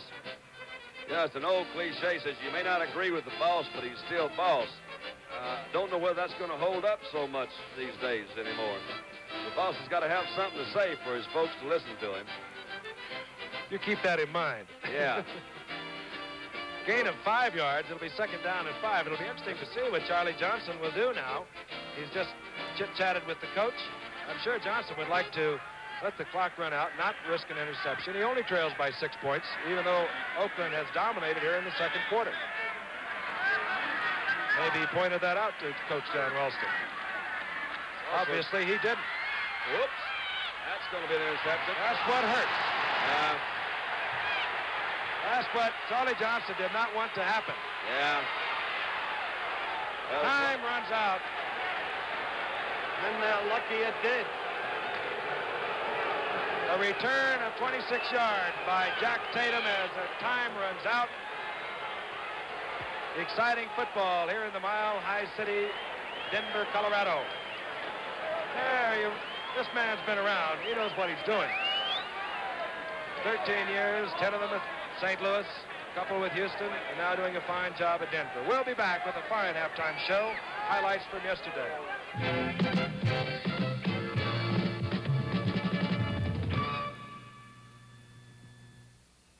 Oh, please, Dad. Okay, Billy. We'll make it an early birthday present. Oh, boy, thanks, Dad. How much is it? $64.25. A little short. Hey, relax. You've got a Master Charge card. Master Charge. Good in more stores nationwide than any other card. Maybe that's why we're number 1. Relax. You got Master Charge.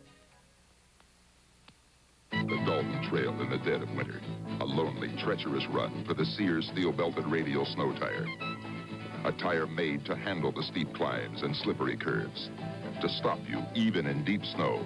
It's the best-performing snow tire we've ever offered. Try it on your own Dalton Trail. From radial design and 2 steel belts to the multi-angle tread pattern for deep, biting traction. The Sears steel-belted radial snow tire. Only at Sears. Watch The President's Plane is Missing tomorrow at 8, 7 Central.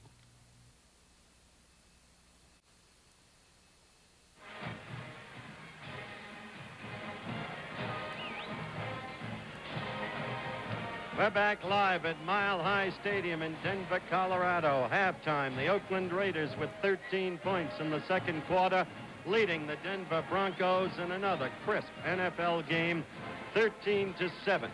The scoring in the first half went like this. Bill Thompson, number 36 of the Denver Broncos, picked off an Oakland fumble and went 80 yards for a touchdown for Denver. It came out of nowhere. Now watch the play. A savage tackle by Barney Chavis caused the fumble by Clarence Davis. Thompson, a very good defensive back who's usually around the ball, picked it off and went down, unhampered for the score. So Denver led it 7-0. Then in the second quarter, George Blanda kicked his 300th career field goal, 35 yards. That made it 7-3. Denver then appeared to mount a drive that culminated with a Jim Turner field goal attempt to 52 yards. That hit the upright, was a little low in fact, and quickly Oakland reposted with an 80-yard pass play from Kenny Stabler to Mike Ciani, the young wide receiver from Villanova. It was an extraordinary play, coming as it did with unexpected suddenness, and Randy Montgomery, 21, right there was the culprit. First letting Ciani get past him and then slipping and falling. So it was an easy matter for Ciani to go all the way on that 80-yard play for the score, and so Oakland took a 10-7 lead. Then just before the end of the half, George Blanda kicked his 301st career field goal, and the halftime score is, as stated, 13-7. Quickly looking at the other scores in the NFL yesterday, Miami trounced Buffalo 27-6. O.J. Simpson was held to 55 yards. You'll see O.J., of course, next Monday night against Kansas City. Cleveland routed Houston 42-13. As we move down the line with other scores in the NFL yesterday. Kansas City lost to Cincinnati 14-6. Paul Brown's Bengals are playing great football, having upset Pittsburgh the previous week. San Francisco came alive to murder New Orleans 40-0. New Orleans had won 2 straight previous upsets. And the Dallas Cowboys 45, the New York Giants 28. The Cowboys having a big day, the Giants suffering their 4th defeat of the year. Washington got even with St. Louis for that early season defeat. This time the Redskins won it. Billy Kilmer played. Sonny Jurgensen rested the leg and then came in when Billy got hurt. That was 31-13. And New England upended the Chicago Bears by a score of 13-10. That's the way it went yesterday in the National Football League, except for those games whose highlights we are now going to show you. Highlights provided for us, of course, through the good auspices of NFL Films. So we're going to take you through a whole series of games with some of the most exciting action in play in the NFL yesterday. And we begin with a major upset, Baltimore against Detroit. Tiger Stadium, Detroit, Michigan. The Colts against the Lions. The mascots on display, where early in the third quarter, the score, Baltimore 10-6 for Detroit. That's Greg Landry, number 11 on the option, throwing off to number 42, Alfie Taylor, who goes down the left sideline, a 29-yard gain. Now we're just 6 plays later, and it's Landry again, the great running back, moving in for the touchdown himself. Not just a fine quarterback, but a great running quarterback. And the Lions lead it 13-10. But just 2 plays later, the young man from Columbia, Marty Domris, throwing downfield to Glenn Doughty. And he's all alone. He got past the Detroit secondary. And this is a 66-yard touchdown play. The Colts lead it 16-13. Now, we're in the third play of the fourth quarter.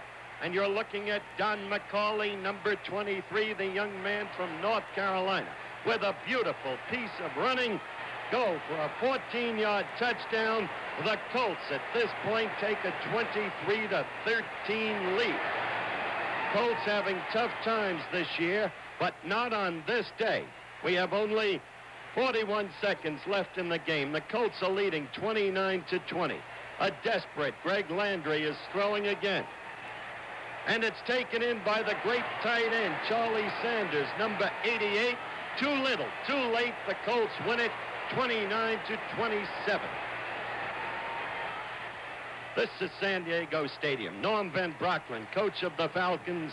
Swede Sparry, coach of the Chargers. And it's a big day for the Falcons. Right there you see Art Malone, number 25, twisting and spinning in for a touchdown. And Atlanta takes a 7-0 lead in the first quarter.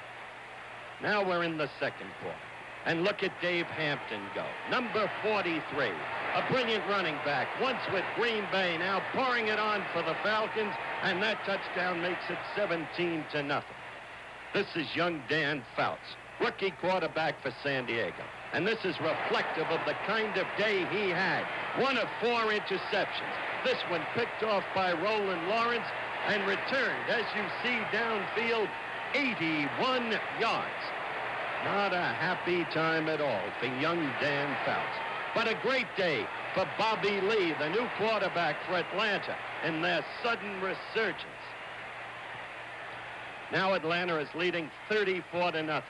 And this time you're seeing Eddie Ray, typifying the whole day for Atlanta. His second touchdown of the day. The Falcons win it 41-0. An unhappy Joe Willie Namath, sideline at Three Rivers Stadium. But the Jets doing surprisingly well against the Steelers. A minute left in the first half. They're leading 7-6. And Bill Demery hits Richard Castor, number 88. The Jets have a 14-6 halftime lead. But the Steelers come back. 4.5 minutes elapsed in the fourth quarter. Trailing 14-12, and Ron Shanklin, together with Terry Hanratty, faked out Dallas Howell touchdown. The Steelers lead. Now we're close to the end of the game. 1 minute and 11 seconds remain. Demery running around, looking for Eddie Bell, but finding instead a member of the Pittsburgh Steelers named Mike Wagner, number 23, who with a brilliant burst of running returns the football 38 yards to set up the chief of Franco's army, Mr. Harris himself, who had a great day gaining 102 yards. This one for the touchdown, a 2-yard burst. The Steelers won it 26-14 over the Jets.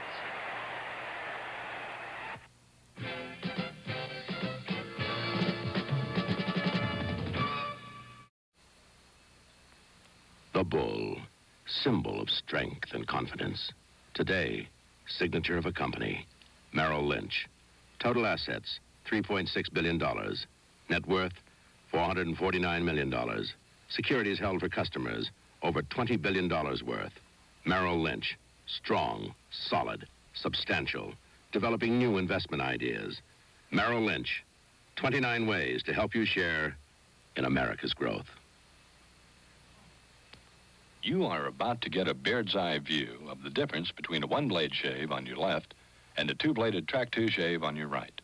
As both razors shave, the first blade lifts the whisker out from the face. But the Track-2 razor has a second blade that can shave the whisker again, closer, before it all snaps back. Even with 2 strokes, no one-blade razor can make that statement.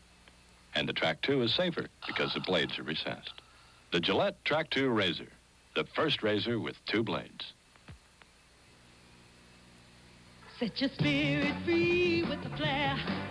Set your spirit free with the flair. Send a message loud and clear. Write a smile, write a tear. Set your spirit free with the flair. Set your spirit free with the flair, flair. Set your spirit free with the flair, flair. Write a whisper, write a shout, coloration, let it out. Set your spirit free with the flair. Los Angeles Memorial Coliseum, the unbeaten Rams against the Green Bay Packers. The Rams with the ball. We've got only 45 seconds left in the half. The Rams are leading 3-0, and it's not enough for Johnny Hadle, 21, who hits Harold Jackson, having an incredible year for the touchdown, and the Rams move ahead 10-0. Now we're in the third quarter.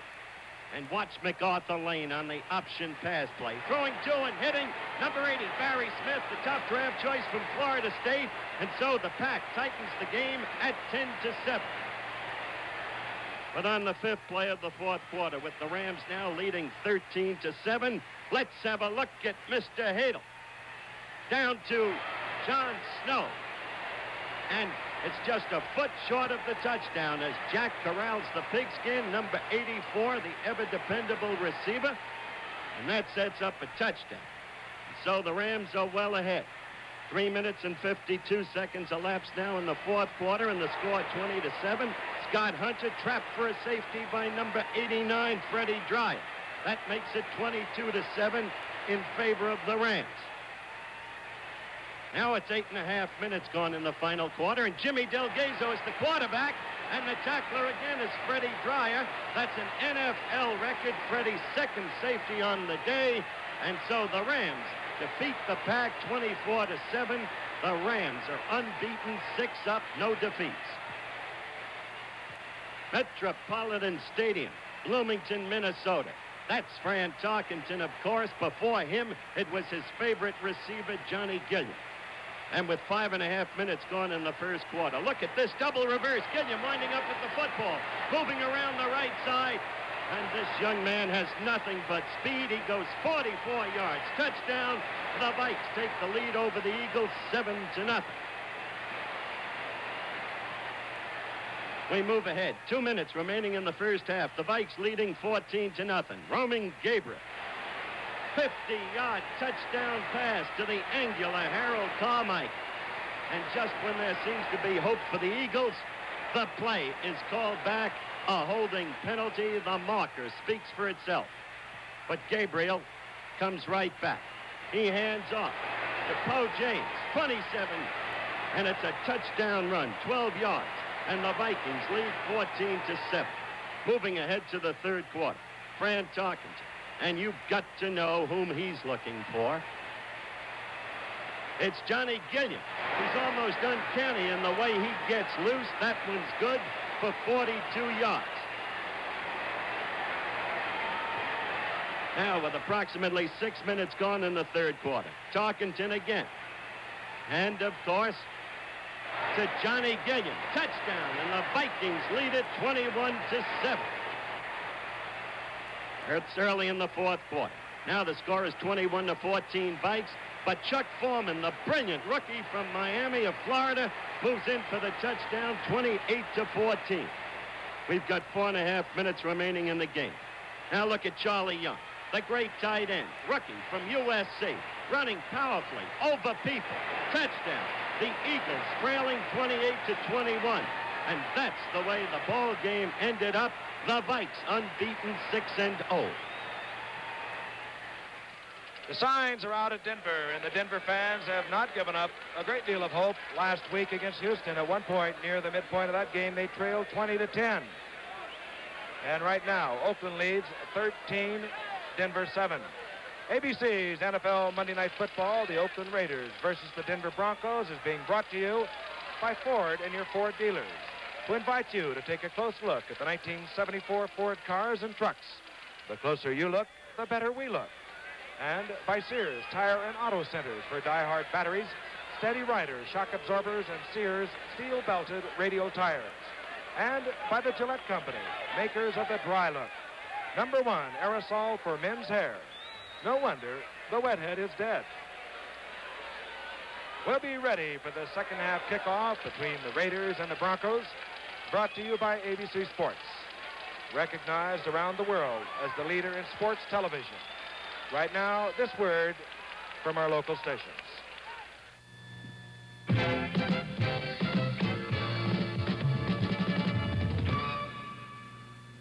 Toma takes on a partner Thursday at 8, 7 Central on ABC.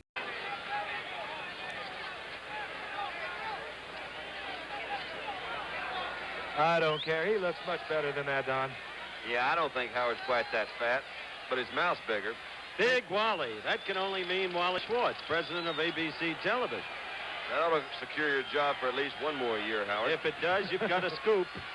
Underway, the second half. Jim Turner kicking deep. It goes to Bob Hudson, who will run it out.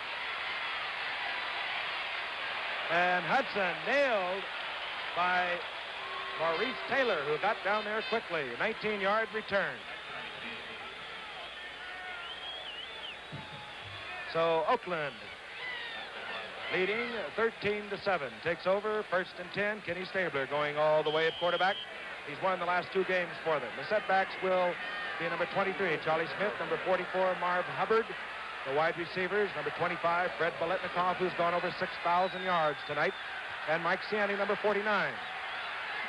They move 1st and 10 from their own 17-yard line. Charlie Smith trying the left side, getting about 3. Bill Thompson coming up to make the stop. Thompson, 36, Randy Montgomery, 21, Charlie Greer, 20, Calvin Jones, 26, the secondary for Denver. The offensive line, Jim Otto, who played in his 188th consecutive game at center. He started every one of those games, by the way. He's 00, flanked by 64, George Beeler, 63, Gene Upshaw. 2nd down, we'll call it 8. The ball at the 19-yard line.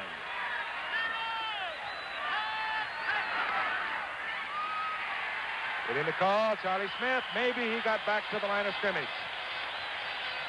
Bill Lasky, number 45, a former Oakland Raider, in on the stop. Lasky, 45, Tom Graham, 58, Ray May, 56, the linebacking core for the Denver Broncos. Excuse me, Frank. It was mentioned earlier about this hand-holding routine of the Denver Broncos, and what are they doing out there? We understand that it was instigated by Ray May when he arrived at this ball club in an attempt to solidify this defense. Ray is, I suppose, the recognized leader of that defensive unit. Ray May. On 3rd down and 7. Whoop, look out. Looking for Siani, and Stabler nailed by Paul Smith. Hey, that Smith's playing a good ball game, Frank. That he is. Left tackle, there he is, number 70. He liked that, too, as did the fans here in Denver. I'll tell you, it's a team that does not give up. We told you they were behind at one point, 20-10 last week against Houston. Just threw out some of that confetti that they've been throwing at Dandy Dunn. Bill Thompson, who went 80 yards on a fumble recovery to get Denver's only touchdown, has dropped deep to accept the punt of Ray Guy, the number 1 punter in the AFC coming into tonight's game. The number 1 draft pick out of Southern Mississippi. He once kicked a ball 93 yards. Whoa! Oh, and did they hit him? They did not. Good kick, Frank. Thompson, well, he may have had time, but he called for a fair catch on a 49-yard punt. Thompson calling for the fair catch at his own 41. A lot of pressure and still a real good kick.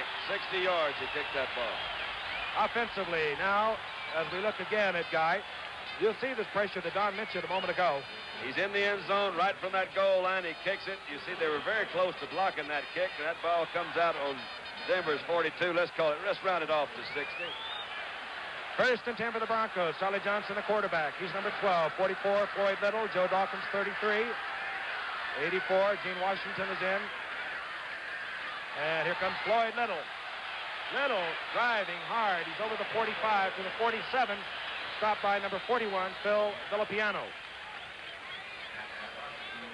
Defensively for the Oakland Raiders, as we watch Dan Connors, number 55, he's at the middle linebacker spot, and he took a good shot from offensive right tackle Mike Curran. The other linebackers, Villapiano, who made the stop, Gerald Irons, 86. Klein, Toms, Sistrunk, and Smith are the defensive front 4. The 2nd down, a long 4. The ball at the 47. The toss goes out to Dawkins, and he's upset. Nehemiah Wilson again came up from that defensive cornerback. He's a good one. He turns that run in. That time, if you don't turn it in, you make the tackle. That's why you get good penetration by that cornerback, and he's doing that real well. Did 3 or 4 times earlier in the ball game. Came up from that left cornerback, turned it in. That time he did make the tackle for a loss. And had good help from Sistrunk, who came over very swiftly. Otis is having a good game, despite your basic predilections against him. It was not that at all. It was your predilections and the misinterpretation of somewhat of a savoir faire trade by your friend Al Davis. 3rd down and 5, the ball at the 46. Charlie Johnson moving Haven Moses out to the right, a little further. Reverse to Floyd Little. I like it, and they got open. Set up. Oh, what a good move. Great play by Art Thomas. Boy, he did, Frank, because that thing could have gone for 20 or 30 yards. Art Thomas came back out of that defensive line. That one was set up very nicely.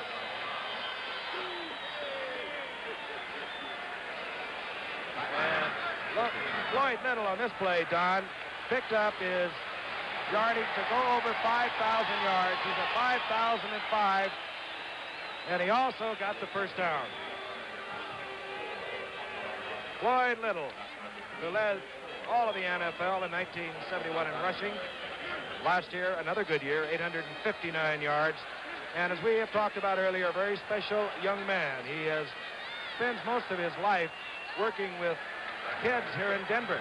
He says he's never met a bad one. And he has meant so much to youngsters here in Denver, Colorado. To play, too, Frank. 5'10" out of Syracuse. They said he's too small for the pros. And he puts the ball in Oakland territory at the 48. Charlie Johnson going to Odoms. He's wide open. Oh, that was, really pretty. Hey, a good fake set that thing up. You saw a little razzmatazz in the backfield there.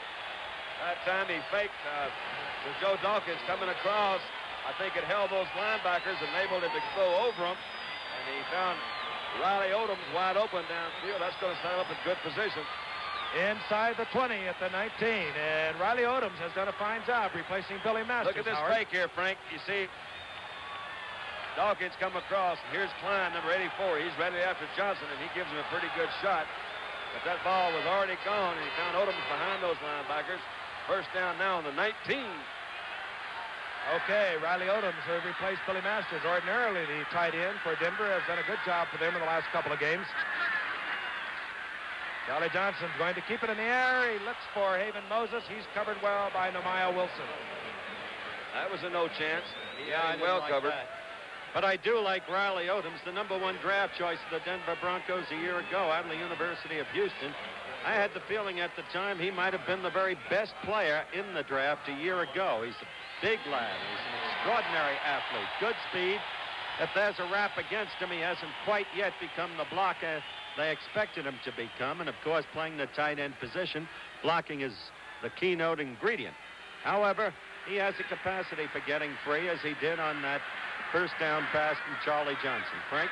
On second down and 10 from the 19. Denver moving. They trail 13-7. 10:03 remaining in the third quarter. Charlie Johnson obviously has chosen to go to the air. Double reverse, this time to Bob Anderson. He can throw. He used to be a quarterback. And he's got him. Oh, he dropped it. Well, oh, man. Riley Odoms, and just after the big buildup. Oh, Riley. Just after that, and he was free. Howard, he did that to you personally. Yeah. Well, I don't blame him for that. But, you know, Bobby Anderson's a local favorite here. Number 11, they sent him in. Here's the guy that throws it. Another little razzmatazz here. Open that thing up. Here's Odoms coming through. He is wide open. I'll tell you. And did hit him in a bad spot. Bob Anderson, I mentioned, was a quarterback for 2 years at the University of Colorado. Switched to halfback and made All-American. It was a Woody Allen movie not too long ago. He was a guard in an insane asylum along with Willie Brown. Yeah. Third down and 10 from the 19. I'll get to it. Quickly to Odoms over the middle. He'll be short of the first down. Or Willie.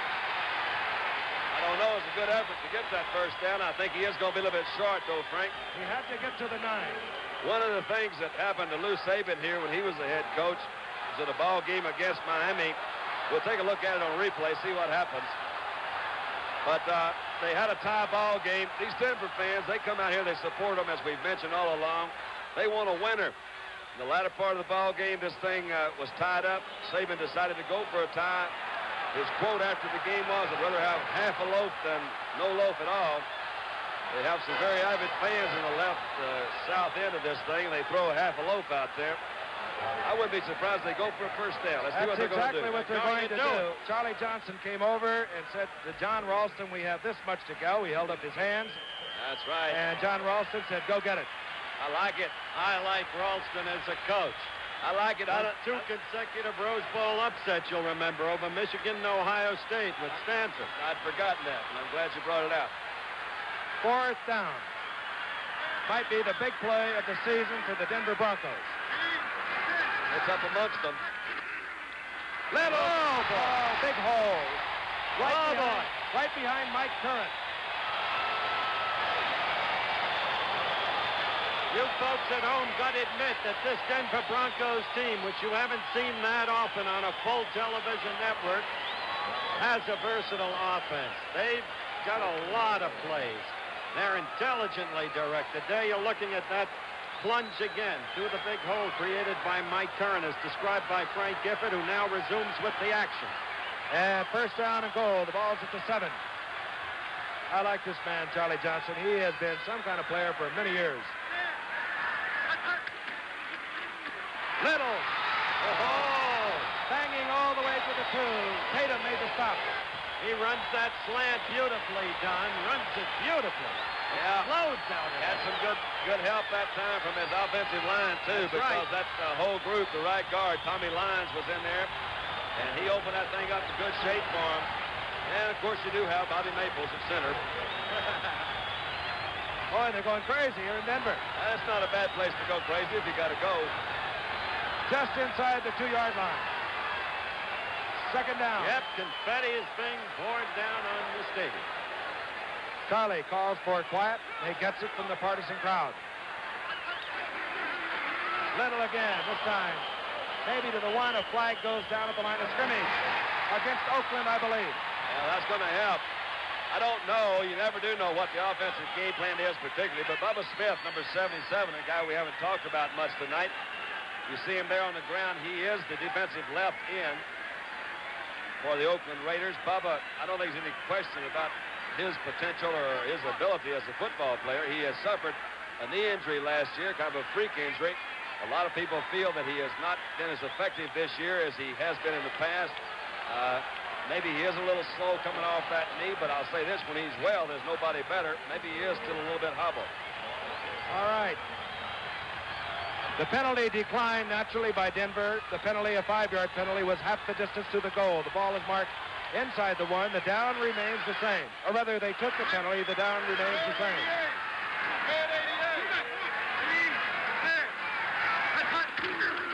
Little again.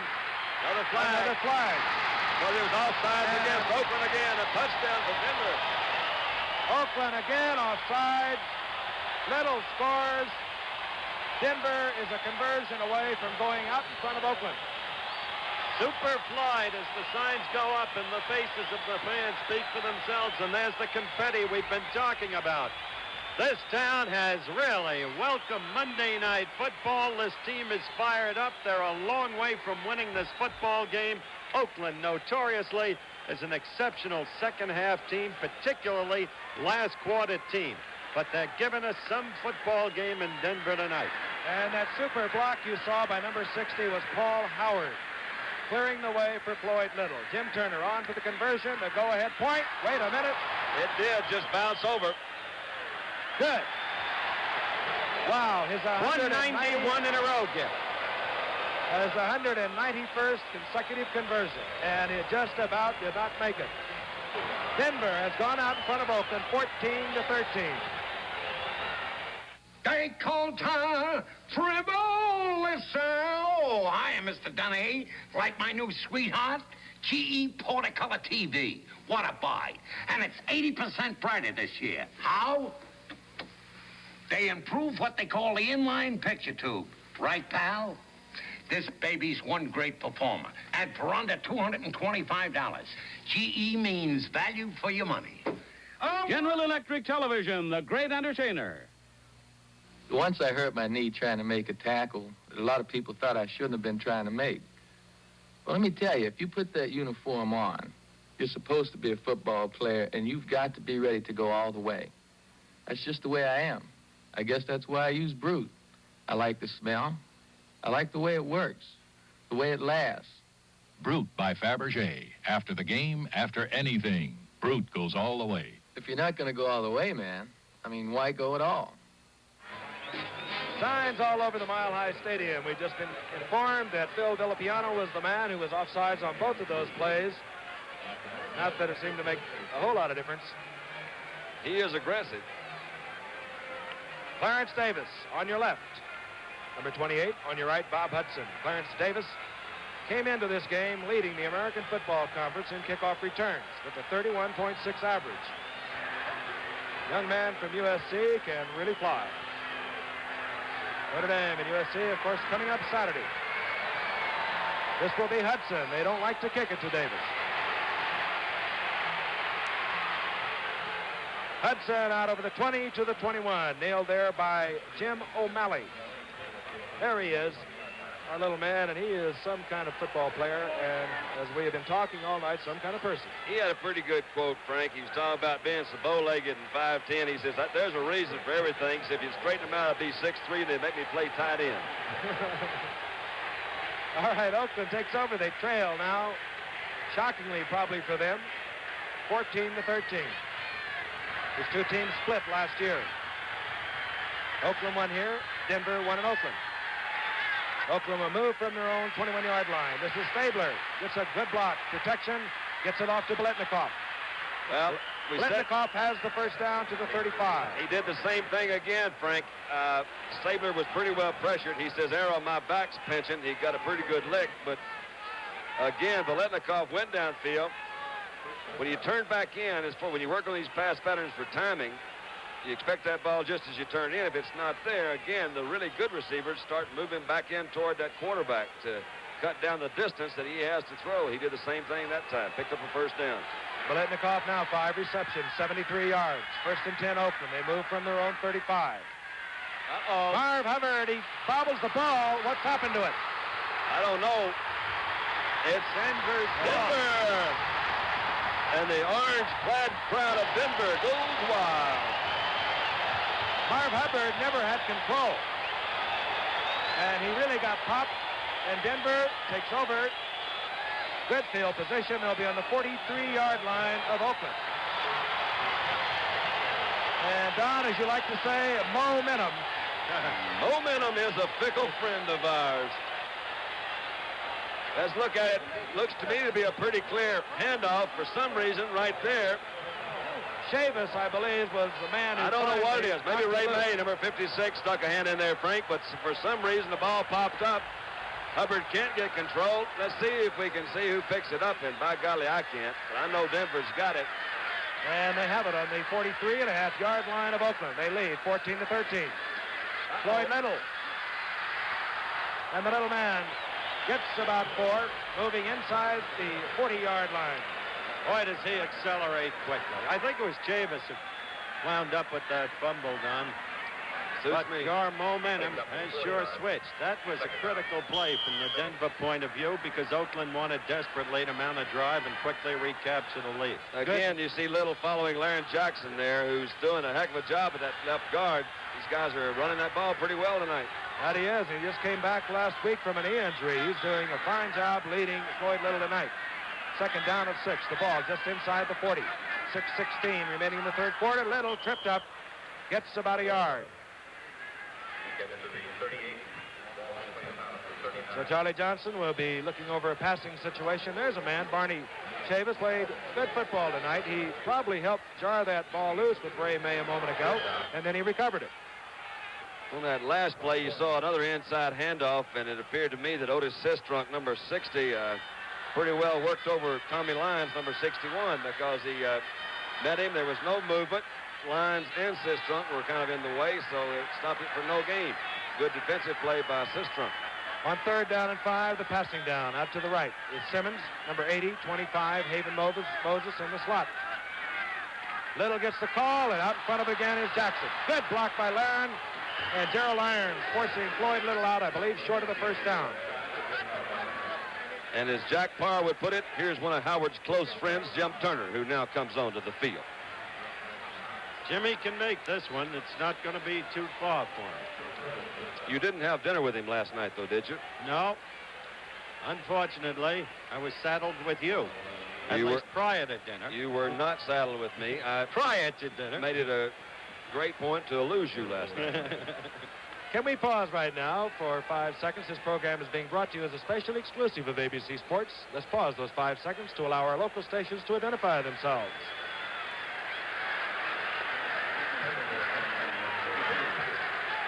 The kick will come from 43 yards out by Jim Turner.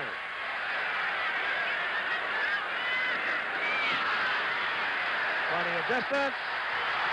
See what I mean, Dan Daru? What do you mean, see what I mean, Dan Daru? Told you that's his distance. Oh, okay, 43 yards. Denver extends their lead over Oakland to 17-13. 43-yard field goal by Jim Turner. We'll be back in Denver right after this. Hello, I'm Hugh Downs, and I'm here to pass along a very strong opinion of the 1974 Ford LTD. The Ford Motor Company thinks that the workmanship in this car can stand up to the closest kind of inspection. But what do you look for in a well-built automobile? Well, experts say you should look for things like straight door seams, and even space where the trunk and hood join the body.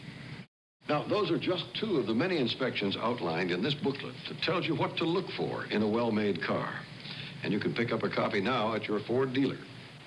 Obviously, Ford thinks this car can stand up to a close examination from people who know what to look at. If you're thinking about buying a new car, think about that. Everyone says compare. Ford and your Ford dealer are telling you how. The quiet Ford.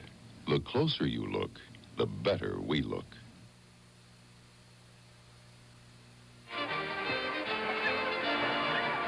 Here in Denver, we look at a beautiful young lady, and the Oakland Raiders are trying a little strategy. Denver doesn't want to kick to Clarence Davis, so he and Hudson have just switched positions.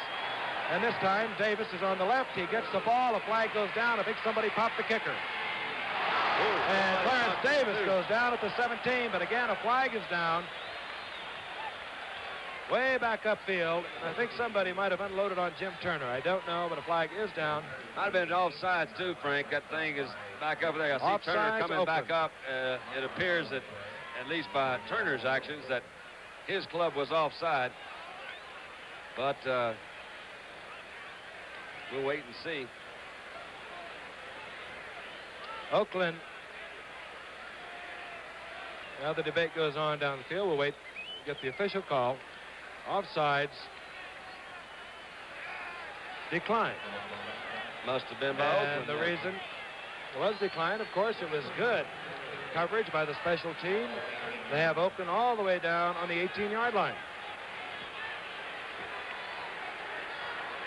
Myral Moore is the coach for the special teams of Denver and takes a great deal of pride in that group. They've had very good success this year. All right, 1st and 10 for the Oakland Raiders. Moving from their 18, Marv Hubbard. Ray May is chasing. And finally, Charles Greer, number 20, drives Hubbard out of bounds. The identical play that he fumbled on the play before, so he run them back to back. That time, picked up the yardage and held on to it. Let's watch it this time. Here's Ray May, and for some reason, Ray didn't see it coming, or if he did, he didn't react quick enough because he just ran right on the outside of him. It was the same thing that they ran a while ago, almost picked up the first down. Hubbard gets 8 yards. It'll be 2nd down and 2. The ball just over the 25 of Oakland. 5:04 remaining in the 3rd quarter. Stabler looking out to Blitnikoff. He comes back again. Gets it as Randy Montgomery. Gets a handful of his jersey, and Blitnikoff goes down. But he has the first down. He's out to the 32-yard line. You have to marvel at that man through all he is. Earlier, Frank, I mentioned Oakland's comeback capacity as a last quarter team and a second half team. 2 years ago, you'll remember, they exploded for 20 points in the final quarter to beat Cleveland on Monday Night Football, 34-20. They came back after trailing the Jets at halftime last year to win. So we've seen them do it, but this year their offense has not generated at all. Okay, Oakland, 1st and 10 from their 33. The big fullback, Marv Hubbard, gets the call. Gets a good block, and he skips over the 40 to the 42. Calvin Jones made the stop along with help with Ray May. 9-yard pickup. It'll be 2nd down and 1. See the award-winning true story of a teenage girl caught in a vicious web of drug addiction in Go Ask Alice. The Wednesday movie of the week, Wednesday night at 8:30, 7:30 Central, right here on ABC. And don't forget, fellas, next Monday night, another first on Monday Night Football. The first game ever from Buffalo in the great new stadium there, and number 32, O.J. Simpson. Pete Banaszak is in the lineup for the Raiders, number 40. Baker on a 2nd down and 1 is rushed. Gets rid of it in the general direction of Charlie Smith, but he was under great pressure from the blitzing middle linebacker, number 58, Tom Graham. So Denver, a team that, well, we told you earlier, defensively they were 10th in the 13-team conference. They really put on quite a show tonight. A lot of names you probably haven't heard much about. And going back to that next Monday night game, Buffalo. Should Denver hold on to its lead and win tonight, well, Kansas City will be in first place, and Buffalo still very much alive in its division. And Kansas City is the opponent next Monday.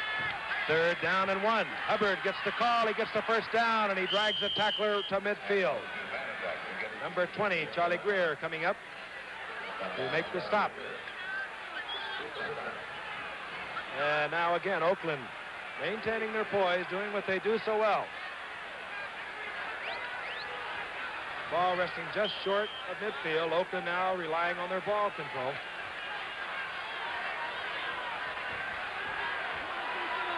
Stabler, as you see, good night. I'd say so. But they trail 17-13, does Oakland. Again, Biletnikoff coming back. And Biletnikoff is all the way to the 35 of Denver. 15-yard pickup. Don't you just love the way he catches that football, Danny? That was almost like a center fielder picking off a baseball. Those hands right out there. So sure, so firm. I can say I'm terribly fond of it, yes. You'll see again Biletnikoff coming back a good 5 yards. That defensive back or linebacker that is going back to cover Biletnikoff, his number one thought is to keep him from going deep. So he's going back as fast as he can. When Biletnikoff stops, and that's a hard name to say. You were right. He does come back like a center fielder. That's right. Oakland moving, 2:13 remaining in the 3rd quarter. Cliff Branch is checked in, number 21. Stabler likes to go deep to him. Now he'll run. Stabler hurdling one tackler over the 25 to the 22-yard line. Another first down. Tommy Graves claiming he got possession of the football, but of course the officials ruling it having been down. So Oakland, as Frank said, is held together, kept its impeccability of poise. And they trailed early in the game. Thompson scored on an 80-yard run, recovery of a fumble. Blanda hit on a 35 field goal. Then Ciani came back to put Oakland out in front, 10-7. An 80-yard touchdown pass from Stabler. Blanda another field goal. Little scored from 1 yard out. Turner hit on a field goal, and as we watch Charlie Smith go off the right side, the score is Denver 17, Oakland 13. Gain of 6. Chavis saved that one. Frankie came from his defensive end position down the middle because there was a clear hole in the middle that time. As you see the time taken away with a little more than a minute. The Oakland offensive line has come alive, but the interesting thing about Oakland this year, their offense has been great between the 20s. Once inside the 20, they've perished. Let's see if this time they can make it work. 2nd down and 4 from the 16. That's perishability right there. Cliff Branch, did he get it? Yes, he did. Just perished. Now throw it down, Cliff. Now do a little dance for us. Run it back. I don't much like that throwing down, I guess. Touchdown, Cliff Branch, beating Randy Montgomery in the corner, and a very fine pass by Kenny Stabler. It was a pass, Frank, that was really where it should have been. A little bit underthrown, I think. Let's take a look at it. You'll see he came back for it. He didn't look at it. Branch did make a good move. We missed his little Dickie-Doo dance and spike in the end zone. What dance? Dickie-Doo. Did you ever go fishing on a hot summer day and sit on the banks and watch the little fishes play? Hands in your pockets in your pants. Watch little piggies do Dickie-Doo dance. George Blanda, the conversion. I quit. And Oakland recaptures the lead, 20-17. Did you memorize those lines, Frank? I have them all down. Beautiful shot as Cliff Branch puts the Oakland Raiders back out in front. 44 seconds remaining in the 3rd quarter.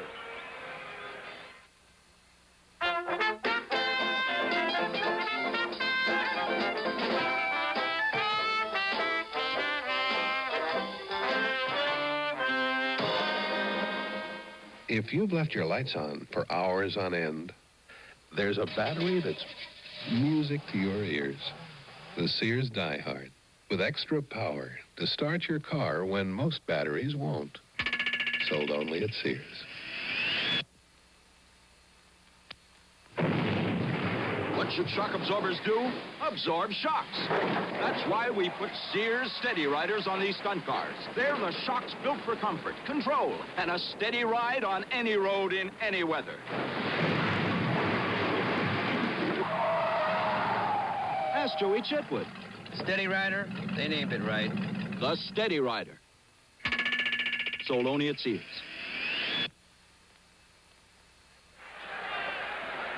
Denver set to receive the kick of Ray Guy. You're looking at number 33, Joe Dawkins, with a 25-yard average thus far in the season. He's back along with number 24, Otis Armstrong. Armstrong, 24. Great prospect, great future for this young man. He was a number 1 draft pick. Holds just about every Big Ten rushing record there is. Certainly all of those at Purdue. Great future for this young man, the number 1 draft pick of the Oakland Raiders, Ray Guy. Leading the league in punting, and he has just ripped one, which will probably go out of the end zone. Indeed it does. Otis Armstrong fields the ball, but with 1 foot out of the end zone, it'll be touched back, and Denver now will go to catch-up football. They trail 20-17. George Atkinson, by the way, was injured. He is not going to play again tonight. He was dazed from a blow to the head, we've been told. That'll daze you. And coming in, replacing Atkins, is Alonzo Thomas, number 26, the left cornerback. All right, Charlie Johnson, the 13-year veteran. He's been in a lot of spots when he's been behind. Looking for that gap in the zone, couldn't find it, threw it away. Going for Haven Moses. I don't blame Charlie Johnson for that call, Dandy. Max Coley sends in all the plays. Then it would be hard to blame Charlie, wouldn't it? That would be very hard to blame. I can see you taking that position on that particular call. Very legal. Yeah. Well, he did have him pretty well covered that time. One of the worst mistakes an offense can make when you're behind a few points, you got a lot of activity going here, is to panic and start trying to get it back all of a sudden. He got another whole quarter to go. 2nd down and 10. Gene Washington, number 84, is checked in, top of your screen. Johnson, not one of the great runners, and I don't know about that. He was close to the line of scrimmage, tried to dump it off to Floyd Little. Floyd Little says, huh, me? Well, he was pretty well wide open that time. I imagine that through his 13 years of experience, he's learned that it's better to get it to Floyd Little than to carry it yourself. Floyd was out in front of him, and I think Floyd couldn't believe it either.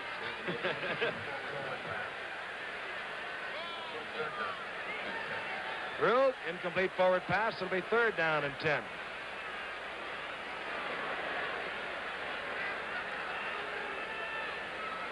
Well, they've got a big 3rd down play now, no question about it. Indeed we do, Howard, and Simmons comes in. Top of your screen is 1 receiver. Johnson barking his signals from his own 20, firing it out. Almost one-handed there by Joe Dawkins, but he couldn't hold on. Incomplete. Good rush by Bubba Smith that time. Forced the ball a little bit to the outside. So they're going to have to punt. We've got a big one coming up throughout most of the country, a regional football weekend. But the big game, of course, Notre Dame against the University of Southern California. USC hasn't lost a single game in its last 23 outings. They live in the memory of Frank Gifford. Notre Dame hasn't beaten the Trojans since 1966, but Notre Dame is good, led by Tommy Clemens, Art Best, and Davy Casper. A big game this Saturday. Okay, on 4th down, Billy Van Heusen will kick. Atkinson, as we told you, was injured, and he gets off a beauty that will be fielded by Tom Maxwell. Maxwell fielding the ball with a fair catch at his own 35, 45-yard punt by Billy Van Heusen. And I would have to say we have a very important set of downs coming up for Denver's defense. 13 seconds remaining in the 3rd quarter.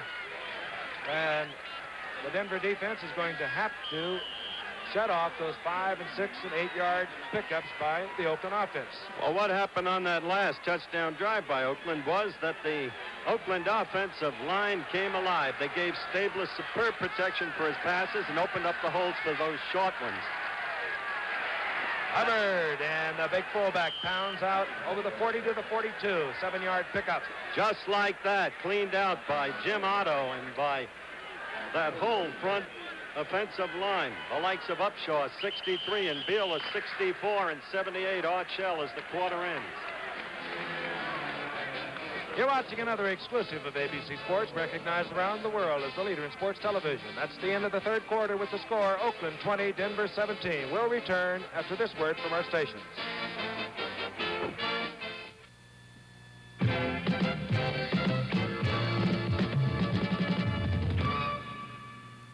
Go Ask Alice, the Wednesday movie of the week at 8:30, 7:30 Central.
We begin the fourth quarter looking at some of the many beauties that inhabit the Colorado area. And Oakland now has a 2nd down and 2. The ball at their own 43-yard line. They lead 20 to 17. Marv Hubbard. And Marv Hubbard goes down in the arms of Lyle Alzado, number 77. Gain of maybe a foot. Well, don't give them anything. It'll be 3rd down, a long 2. And Bob Brown has been out since the second quarter. He hurt his leg last week against San Diego. Tried to play tonight. The 7-time All-Pro took himself out in the second quarter, and that position is being manned now by John Bella. Some folks might call that holding. It depends on where you're from, of course. 3rd down and 2. Big play for Oakland, a bigger play, much bigger play for Denver. Good scrambling by Charlie Smith, and he gets the 1st down on his own. I'll say that was good scrambling by Charlie Smith. For a time it appeared that Denver had stopped. But they've got the 1st down. And when Denver failed to hold the ball for more than 3 downs and over after Oakland had scored to take the lead, Denver was in real trouble, because this Oakland team now seems to be putting it all together in that offensive line, as I mentioned earlier. 1st and 10 for the Oakland Raiders. They can take a full game lead in the Western Division of the AFC. This is Stabler scrambling, trying to get it out to Mike Ciani. Did he catch it? Everybody's in doubt. Well, tell us, did he catch it? He caught it. He caught it. Complete. 1st down, 13-yard pickup. We'll just show it to you here through the... Watch this move by Stabler as he goes around. Amazement of modern technology is going to show us here on split screen. A left-handed thrower, Kenny Stabler to Mike Ciani. Watch Mike come back. His arms are down. The ball is in there. It is a completed pass and a 1st down for Oakland. Again, working against little Calvin Jones. Ciani now 3 receptions, 116 yards. Of course, the big one from 80 yards out. 1st and 10 for Oakland. They're at Denver's 42. Marv Hubbard. Oh, what a hit. And he got popped, picked up maybe a yard. And Bill Lasky, number 45, and number 58, Tom Graham, were the defenders. Good hit. Meanwhile, looking back to that catch by Ciani, who scored on the 80-yard touchdown pass play back in the second period for Oakland. This youngster out of Villanova reminds me in a curious way of George Sauer Jr., who was once a great wide receiver before he retired. Doesn't have the great speed, but he's always open, and he has superb hands. Okay, 2nd down and 10 from the 42.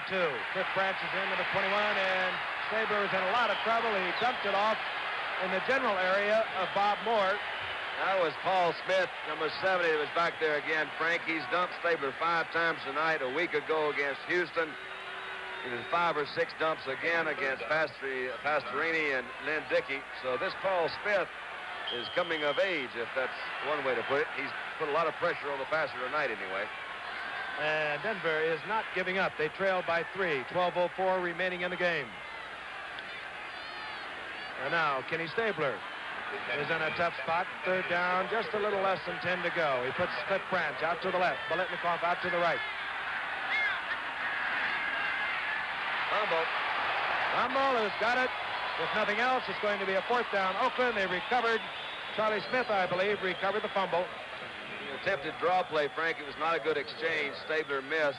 The ball popped up in the air, and as you said, whether they covered it or not, it was still going to be 4th down. Well, and more important, it put Oakland out of field goal range, or I would suspect it did, and maybe they might try a field goal. No, Ray Guy's back.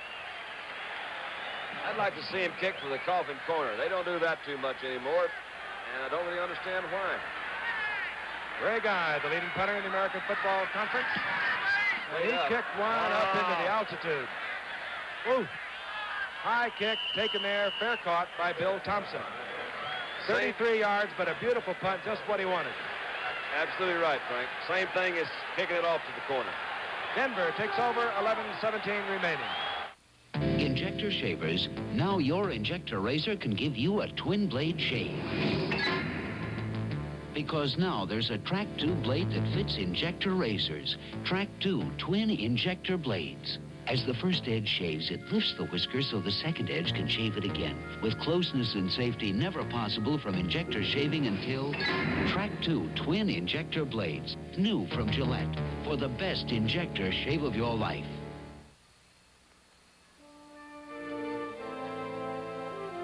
A good man can captain a ship. But now you realize it's a richer man who can captain respect. That's a Gusto world worth finding and celebrating. Once around life. Lenny Walker. Here's to you, Captain. Once around living. Good luck, Skipper. Once around being. In your boot, then. You'll keep around 6. Here's to you. Good on you, Skipper. 3 weeks ago, Stabler took over from Darryl LaMonica. This we recorded a few moments ago on the sideline. Darryl LaMonica saying, come on, Kenny, let's keep it together. But right now, Denver has the football. We're in the 4th quarter, 11:17 remaining. Denver moving from their own 13-yard line. Dawkins gets the call. He gets perhaps 2 yards out to the 15. There is the defensive unit of the Denver Broncos, and, well, they have played fine football tonight. They have got to Stabler 5 different times. Number 79, Barney Chavis. Alzado and Smith. 77, and Smith, as Don pointed out, have played really fine football this evening. Smith, a 9th-round draft choice out of New Mexico back in '68, began to get recognition last year. And this man, Charlie Johnson, directing traffic on 2nd down and 8. Here comes Floyd Little. And Little is met by number 26, Alonzo Thomas, coming up from his left corner spot where he replaced George Atkinson. Well, Laren Jackson that time ran by Tony Klein, and that was the guy he needed to get down so Floyd could make his cut upfield. Floyd Little's had several 100-yard rushing days out here in Denver. You saw that time, he's 59. Here's Klein, number 84. Let's watch him as he goes. You can see the pursuit coming to the outside. You've got Laren Jackson, number 68. You saw pass him up. Good move from that right cornerback position. Willie Brown, 24, came up. On 3rd and 7 from the 16. Screen pass. Just gets it off, does Charlie Johnson. Look at there. Dawkins, good running, but he will just be able to battle back to the line of scrimmage. Stopped there by Willie Brown. And Tony Klein also coming over to help. So in their last 2 series of downs, their last 2 offensive opportunities, the Broncos have had to go 3 downs and then over with the punt, which doesn't bode well for them. We have 9:23 remaining on the clock, the countdown continuing. Plenty of time, of course, but the Bronx are going to have to hold Oakland, get possession, and finally show some second-half offensive. Tom Maxwell drops deep. This is Billy Van Heusen, Mamaroneck High School, Maryland.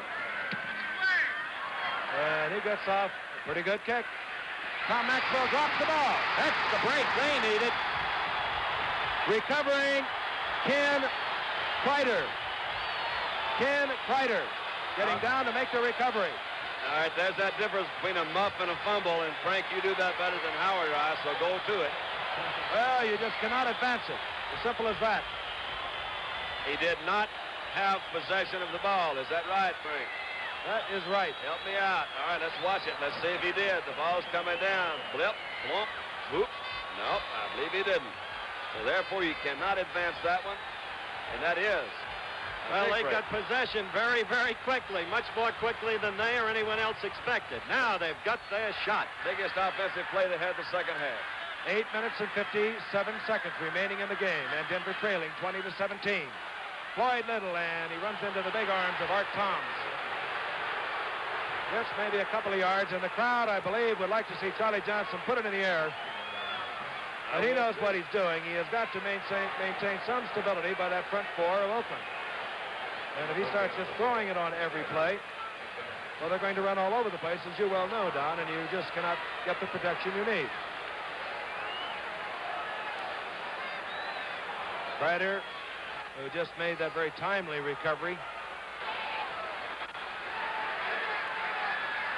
All right, second down and 10. Ball remaining at the 38. In Washington, top of your screen, number 84. Here comes a reverse. Haven Moses. Oh, Haven. And Haven Moses running a lot of yards to pick up 2. That's one of those things that might have been. Marv Montgomery, number 78, was the guy that tried to peel back. He's the left offensive tackle of Denver. Tried to peel back and give Moses a block coming around there. He missed him. That caused Moses to hesitate. He who hesitates is lost. Charlie Johnson ran quickly over to have a chit-chat with head coach John Ralston. He goes back into the huddle. We know he'll have to put it in the air. Third down, a long 8, the ball resting at the 36. His receivers are Simmons, 80. He goes out to the right, far right, and Haven Moses. Now he puts Odoms, who is a fine receiver, splitting out to the left, ordinarily the tight end. And he does not. He comes with the draw play to Dawkins. He'll be short of the first down, and it'll be 4th down, 5-yard pickup. Kind of an interesting offensive set there, Frank. You called it exactly right. He split everybody out, which certainly appeared to be a passing formation, but ran a quick trap back up the middle. And again, Howard's, look at this. Good hole up the middle. Good trap. Again, that was my buddy Maples. Maples couldn't quite get there. Big Bubba Smith coming over there to add his considerable weight to the tackle. There's John Ralston, who made the decision to try and get the yardage to continue. But he was thinking, I know, in terms of the field goal. And here's Howard's close personal friend kicking from the 37. That means it's a sure thing, right, Howard? Good tied up. Tied up at 20. Again, you were right. Put him inside the 45-yard line. There's nobody more consistent in place kicking. I'm delighted to know that. Dan Turner. 43-yard field goal. As now he hit for 43 earlier, he now hit for 37. We'll be back where we have a fine football game here in Denver after this. You will? Okay, I'll pick you up. I don't believe it! When you get a date with Cleopatra, you better have a special chariot. Ford Grand Torino Brougham, restyled for 74 with split bench seats, deep cut pile carpeting, and a gleaming new front end.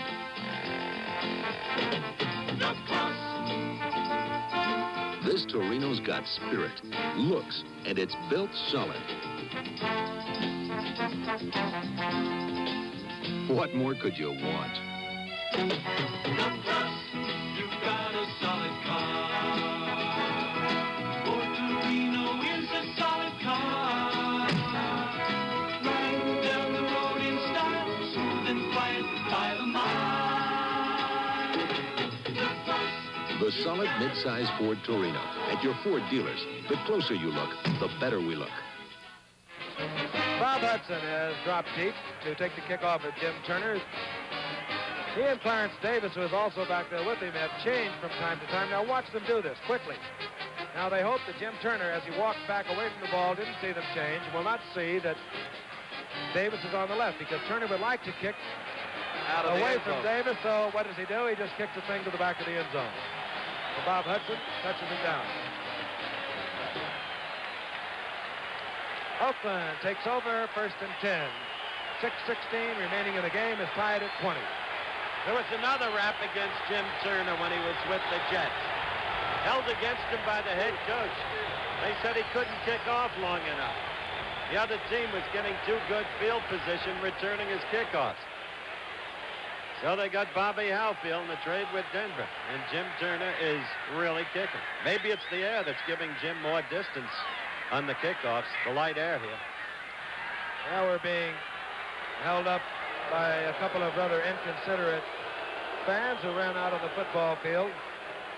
And that's exactly what they are when they are depriving a lot of people from watching a football game. Now we'll go. Setbacks are Smith, 23, Hubbard, 44. This is Kenny Stabler. Flipping it out to Hubbard, and he took his eyes off it.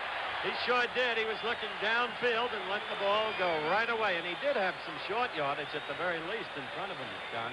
Yeah, I think so. He was pretty well covered, though, really. Ray May was in a fairly good position to come up from his linebacker position. Dave Toma, a real-life cop, using wits and brains to fight crime. Toma, master of disguises. How about that?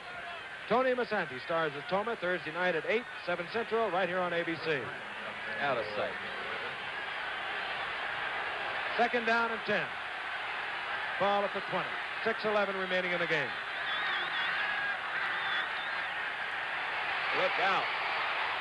Stabler, very cool, fires to Biletnikoff, and he balls it. He took his eyes off.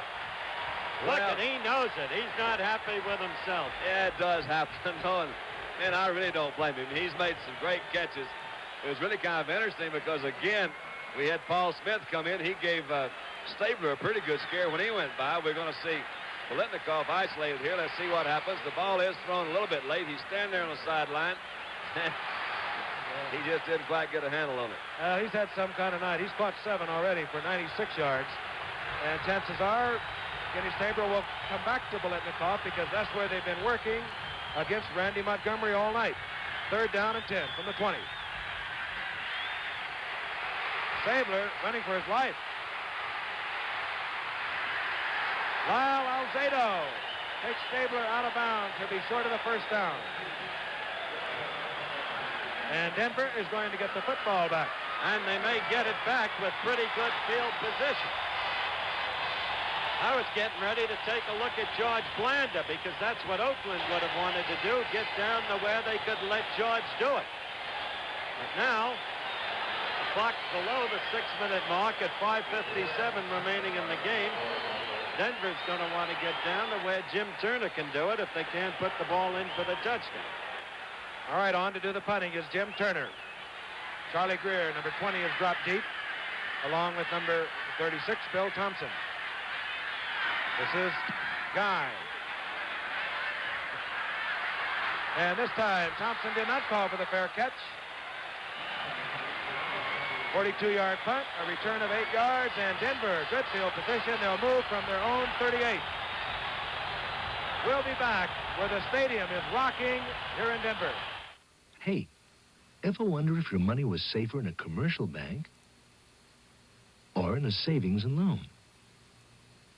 When it's insured by an agency of the federal government, it's just as safe in both. So what's the difference? In a savings and loan, your money earns more.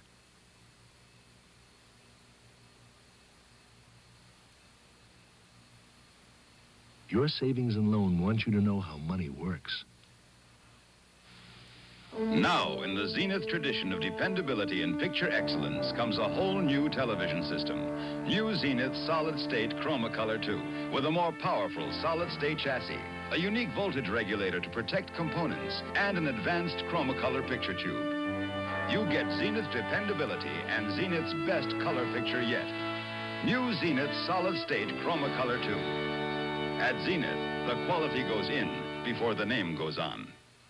5 minutes and 48 seconds remaining in the game. Denver first and 10. The score tied 20-20, and I sure miss our regular director, Chet Forty, sidelined in St. Joseph's Hospital.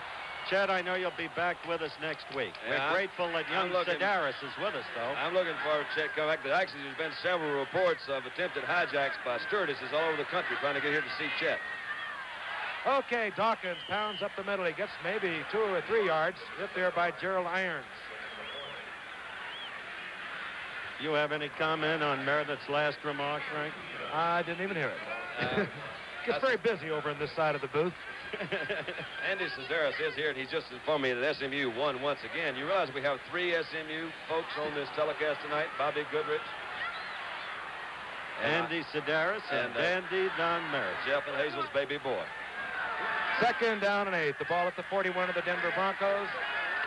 And how they would like to move this football. It's all tied up at 20 apiece. Look Going out to Washington is almost picked off there by number 48, Nehemiah Wilson. Wow. That one could have been trouble, could it, Frank? Because Nehemiah, he timed that one pretty well. It had Oakland touchdown written all over it. Gene Washington, we mentioned earlier, came to Denver in a trade. Was one of these guys that came out of the college ranks as one of those, they say he's a sure thing. He's going to make it. And he has played good football. I don't really think he has played as well as a lot of people have expected. Okay, Washington's in there too, Don. He lines up the bottom of your screen. Now he splits out to the left on 3rd down and 8. The ball at the 41. Haven Moses is split right. Johnson, then he goes back right, and he's going to go down. Big Bubba Smith, number 77, getting help from Otis Sistrunk. First time that they've got to Charlie Johnson. Frank. It's the first time they've got to him. Well, he doesn't really look like he's feeling too well right now, and he got a pretty good look. I think it was Sistrunk that, let's look at it again. Number 60 coming in here. Bubba's got him from one side. Man, there's no way. He got a really good shot there. Charlie has a lovely wife, Barbara. I visited with Barbara and Bobby Maple's wife, Sue. That's Bill and Bob Cody's wife from Winfield, 6 miles outside of Mount Vernon. And they really do like it here in Denver. They say the folks will treat them real nice. I hope Charlie's feeling fine. All right, coming on to do the punting is Billy Van Heusen. Tom Maxwell, number 42, dropped feet for Oakland. Oh, good rush, but a beautiful kick by Van Heusen. Maxwell trying to get away from it. If they get it before it goes in there, you missed it, man. That goes back to the 20. 72-yard punt, and Fran Lynch got down there, tried to bang it back into the field, but all for naught. Touchback. All right, Frank. He has to have possession there. He cannot bat it back onto the field. Watch him. If he had just had grabbed that ball instead of trying to bat it back, that would have been Oakland's ball on about the 2 or 3. But if the ball goes ahead and rolls in, it's not dead until an official blows it dead. So they at least get it back out on the 20. They're still 80 yards away. And it's still tied up at 20 apiece, 3:32 remaining.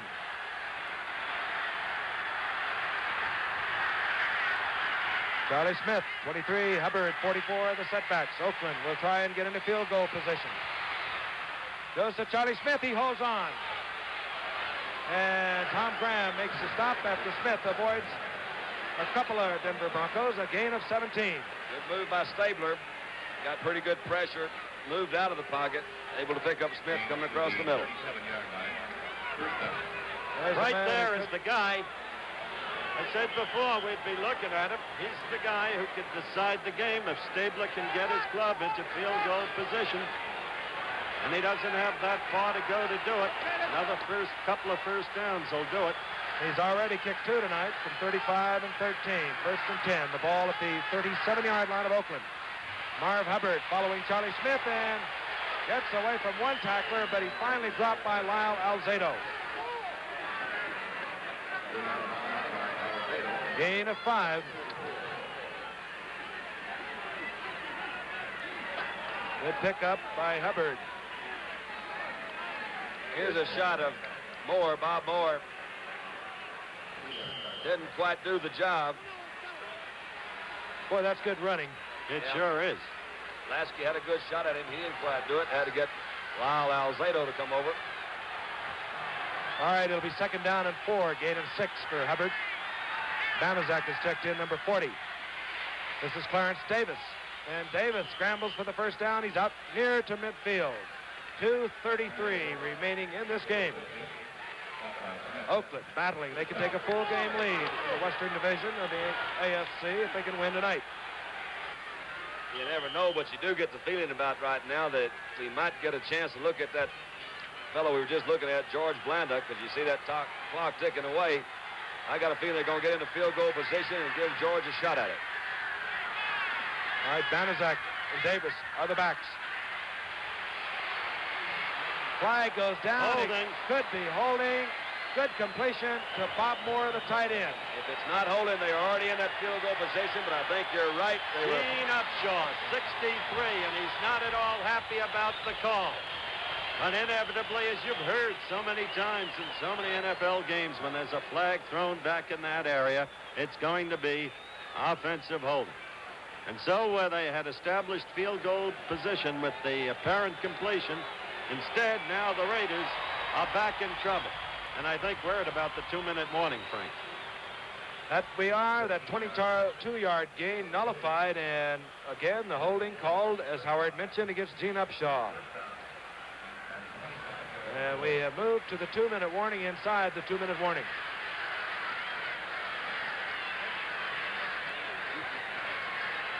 So Oakland now has been moved all the way back to their own 35-yard line.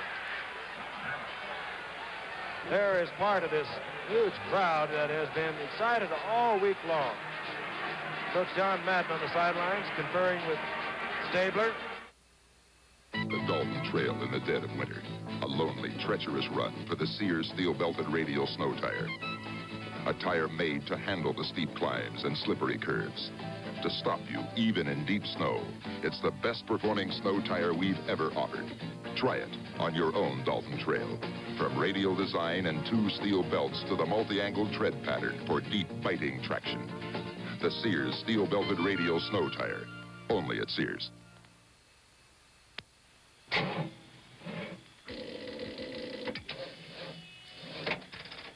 Five cars, 5 dead batteries. But we're going to start all 5, all at once, with one battery. A 2-year-old Sears Die-Hard battery. The Die-Hard, with extra power to start your car when most batteries won't. It lives up to its name. Sold only at Sears. A minute and 57 seconds remaining in the game. From Denver, the score is tied. Oakland 20, Denver 20. In a fine football game. This is head coach John Madden talking to a former teammate of mine, Lee Miles, who now officiates in the NFL. And if this game ends in a tie, you know that Kansas City and Oakland will then be in a flat-footed tie, 3-2-1 in the Western Division of the AFC. And Denver will be but a game behind. We've really enjoyed our first visit for Monday Night Football ever to this great mile-high city. The people have been extraordinarily kind and generous in their behavior toward all of us, and we want to thank Mayor McNichols for the great luncheon he gave in our honor today. We want to commend the whole town for its support of a football team that is good and growing. And, of course, coming up next week, Buffalo and Kansas City. On 1st and 25, and down goes Stabler. Getting in there again, Paul Smith, and what a game he's played. The 6th time now that Stabler has gone down. 53 yards he's lost. And I'll bet you that John Madden is unhappy about that, and I would imagine that the managing general partner, or whatever that title is, Al Davis, who is also here, he follows this game really close. I don't think he'd be happy with that either, Howard. No, he couldn't be. He visited us in the booth just before the game started, and he told us, we're just not playing well. It's amazing what guys will do to get their name on national TV. 2nd down and 31 for Kenny Stabler. 3-man rush now, you'll see, from the Denver Broncos. And they're still pressuring. Whoa. Biletnikoff with a fine catch near midfield, taken down by Randy Montgomery and Tom Graham. Stabler appears to be shaken up on that last play. He just got it off right before he was hit. He is still down. I don't know really what hurt. He was hit by Paul Smith again. The same guy. I mentioned earlier, Giff, that he was a 9th-round draft choice back in '68 out of New Mexico. At that time, the whole ball of wax in Denver was Rich Jackson, who may at that time have been the finest defensive end in football. Look at LaMonica warming up. In the event Stabler shaken up on the play, has to go out. But it was felt here in Denver a year ago that Paul Smith had arrived, that he'd begin to get the attention he deserved, that he was indeed one of the better defensive linemen in the league. And his play against a powerhouse Oakland team tonight, I think, bears out the validity of that notion. And they are working now at the moment, it would appear, on Stabler's ankle. Now, Darryl LaMonica has not played in 2 full football games. He went out in the 4th quarter of the Kansas City game 3 weeks ago. Before that, he had not completed a touchdown pass in 2 games. And at no time during his career with the Oakland Raiders, 7 years, had he gone 2 full games without throwing a touchdown pass. Hence the move to Stabler. Now, Darryl LaMonica has warmed up. He was passing at a 46-point average when he was taken out of the lineup those 3 weeks ago. And Kenny Stabler, who has done a fine job, led the Raiders to 2 straight victories, has gone to the sidelines. But Dandy Dunn, a former quarterback, what a place for LaMonica to come into. He comes in cold, 1:19 left. Got to get his team to field goal position. 3rd down, 11 yards to go. You can't pressurize a guy more. And there's George Blanda waiting in the wing. It's not really a bad spot, though, Howard, because Darryl has done it before, and it might be a good opportunity for him to get back in and do something super and get his starting job back. He needs 7, 8, 10 yards, at least to get the field goal. He needs 11 for the 1st down. That's one thing he can do. Cliff Branch. And wait a minute, he lost the 1st down. Oh, that's really unreal. He ran backwards and lost the 1st down, but still he is within the range of George Blanda's toe. Going to push it. You don't expect to find that, very candidly, in the major leagues of professional football. Covered in there by Ray You've Mays. got to look at that yardstick. You've got your 1st down. Hang to it.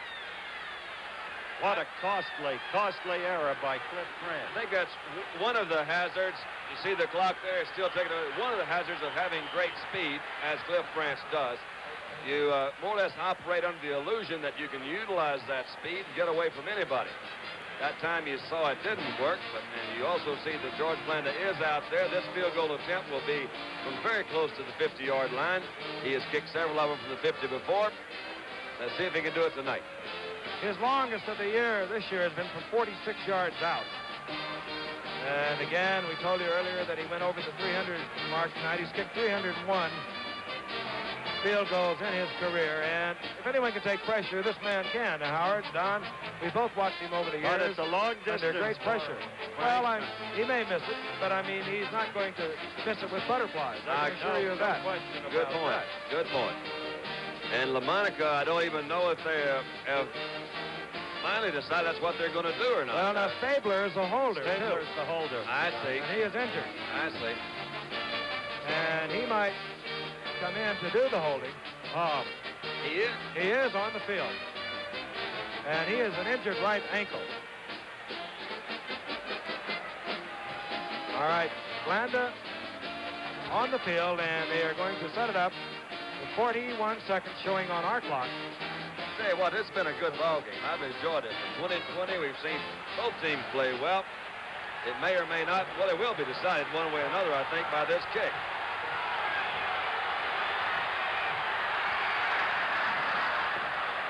Plenty of distance. How do you like that? George Blanda, through all of the years, one of the incredible artisans of victory. And one of the great sights, Howard, is Kenny Stabler just being able to walk off the field. And a big part of kicking is the holder, and I've got to admire Stabler along with Blanda. Well, it's been told so many times, the whole George Blanda career. And what a great moment, looking at him there, to go back to footage of this man throughout his whole long career. It all started in 1956 with the Chicago Bears. You see George Blanda there. Blanda just getting that off, and that was the year that the Bears won the Well, they went to the championship and played our team, the New York Giants. Here he is a little later on, and he's really something special. Started back in 1949 with the Chicago Bears. There he is again. Changed numbers over the years, as you can see. Out of Kentucky, great All-American. Missed a couple of years during his career, too. But here he is. He has just put the Raiders out in front, 23-20. And this kick by Ray Guy goes out of bounds. They'll kick it over. It'll cost him 5. He'll kick off again from the 35. Wow, what a way to wind up. And he's done this over and over. He did it right here in Denver. I believe it was 1967 with just a few seconds on the clock. And Denver thought they had defeated Oakland for the first time ever. And out trotted this man. I forget how long it was, but it was something very similar to that one. And at that time, there was no time showing on the clock. You know what? That kick also went about 10 extra yards, which was kind of amazing. It was never any doubt that it was going to be long enough. He got tremendous leg into it. And I want to commend our producer, Don Olmeyer, for having that old George Blanda footage ready for just such an occasion. And Ray Guy kicks it out of bounds again. Now, if you think that he might be trying to run the clock down, well, he cannot do that because the clock does not start until the receiver touches the ball. So Ray Guy is just missing the ball. That's another 5-yard penalty, isn't it? It is that. All right, now, what if he kicks this third one out? Is that still another 5-yard penalty, or do they get the ball back on about the 40 or something like that? Maybe I'm back to Mount Vernon on that. I should never get into rules. Our very brilliant 5 and 5. statistician says if it goes out again, it'll be 1st and 10 Denver at the 50. One thing he's done, he's given them a lot better field position than they ordinarily would have gotten because he's now kicking from the 30-yard line. So we're going to get Howard's close friend, Mr. Turner, You know, I've in a never heck of a lot better, position to maybe kick another field goal. And they have 3 timeouts. Charlie Johnson can move a lot of yardage, and he took a great risk of kicking that ball out again with that blooper. Here comes Joe Dawkins.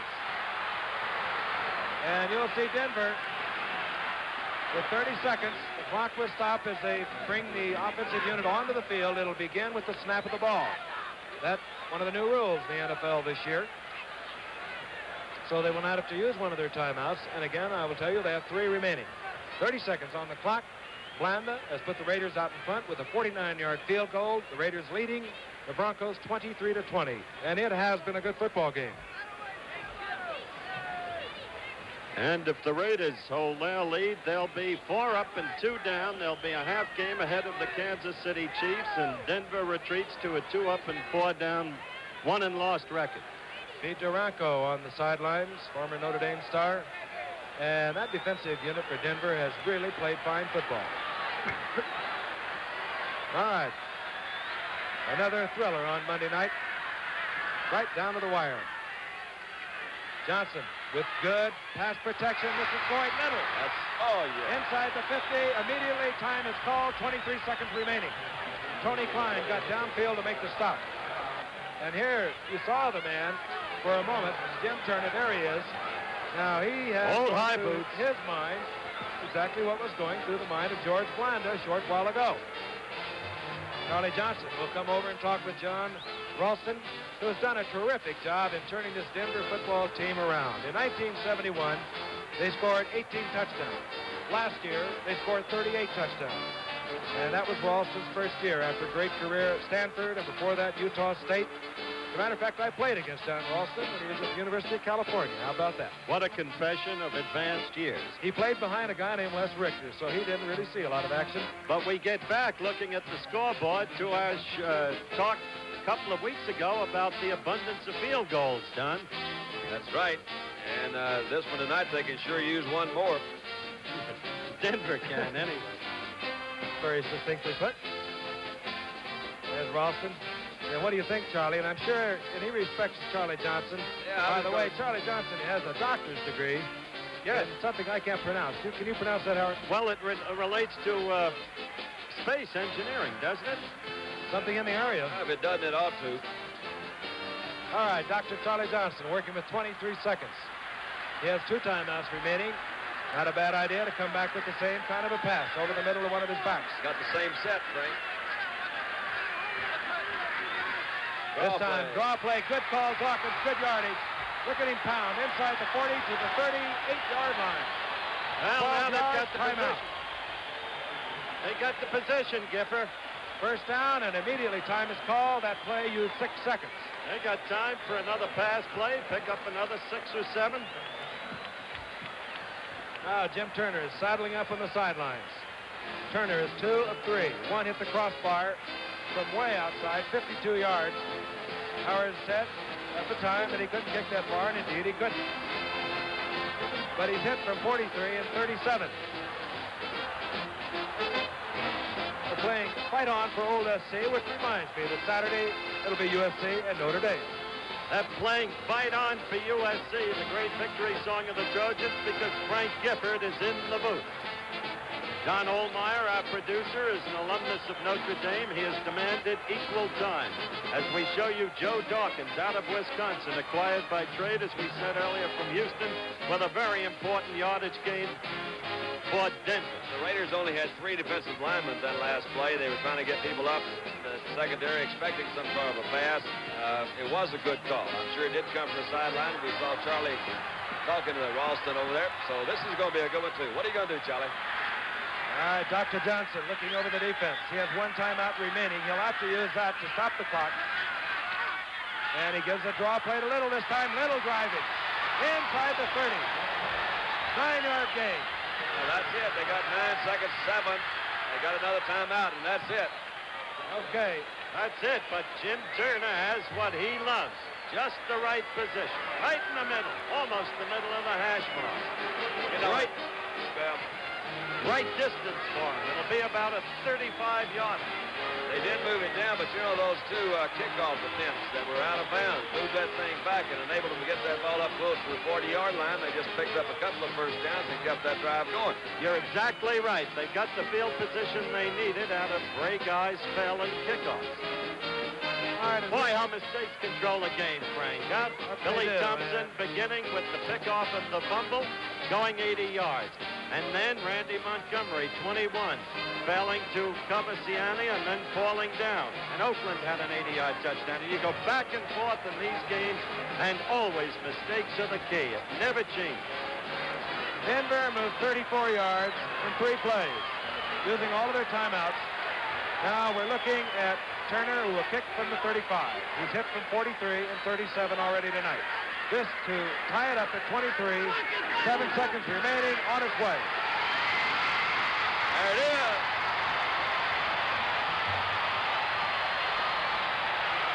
Boy, that's precious. What a finish. That means Oakland and Kansas City are tied for the lead in the Western Division. That means Denver stays alive. Just 1 game off the pace. But this game is going to mean a lot more, I suspect, for the Denver Broncos. This town and these players have thirsted for national recognition. They got it tonight, and they've given a performance that lives up to the opportunity presented. They've gone just a little bit crazy. There you see Jim Turner just a moment after he kicked the ball. Oh, look at that. There go Bobby Maple. Bobby Maple from Mount Vernon, Texas, the home of Jeff and Hazel. That's J.D. and Justice, baby boy. Butch, his older brother, played pro ball, too, incidentally. You bet your bottom dollar Jim Turner wanted the people of New York to see this tonight. This ball will be kicked, I'm sure, on the ground. It will not be kicked away unless Jim Turner has convinced John Ralston he can kick it out of the end zone. As you see, Oakland dropping with the 1 safety man back. It'll be Clarence Davis. And I would imagine that Turner will drill it along the ground, hoping that a lineman will pick it up. And hoping, too, that there's no possibility. Well, there's still no way. The time will start as soon as an Oakland receiver touches it. Yes, right now, time has expired. It's over.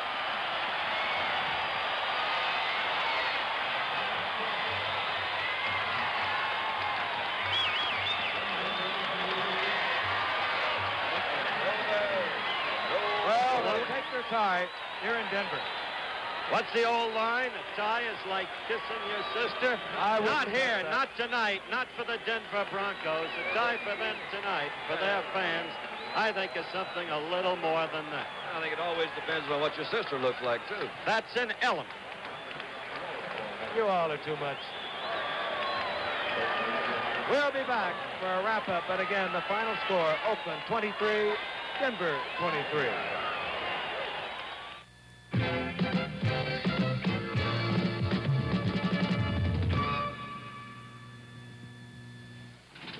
Laura? Why, no, I haven't seen her. Arrow has been making classic dress shirts for over a century. Have you seen Laura? Sorry, old boy, I haven't seen her. Our stripes have been colorful, but never flashy. Laura? No, but I'd like to be.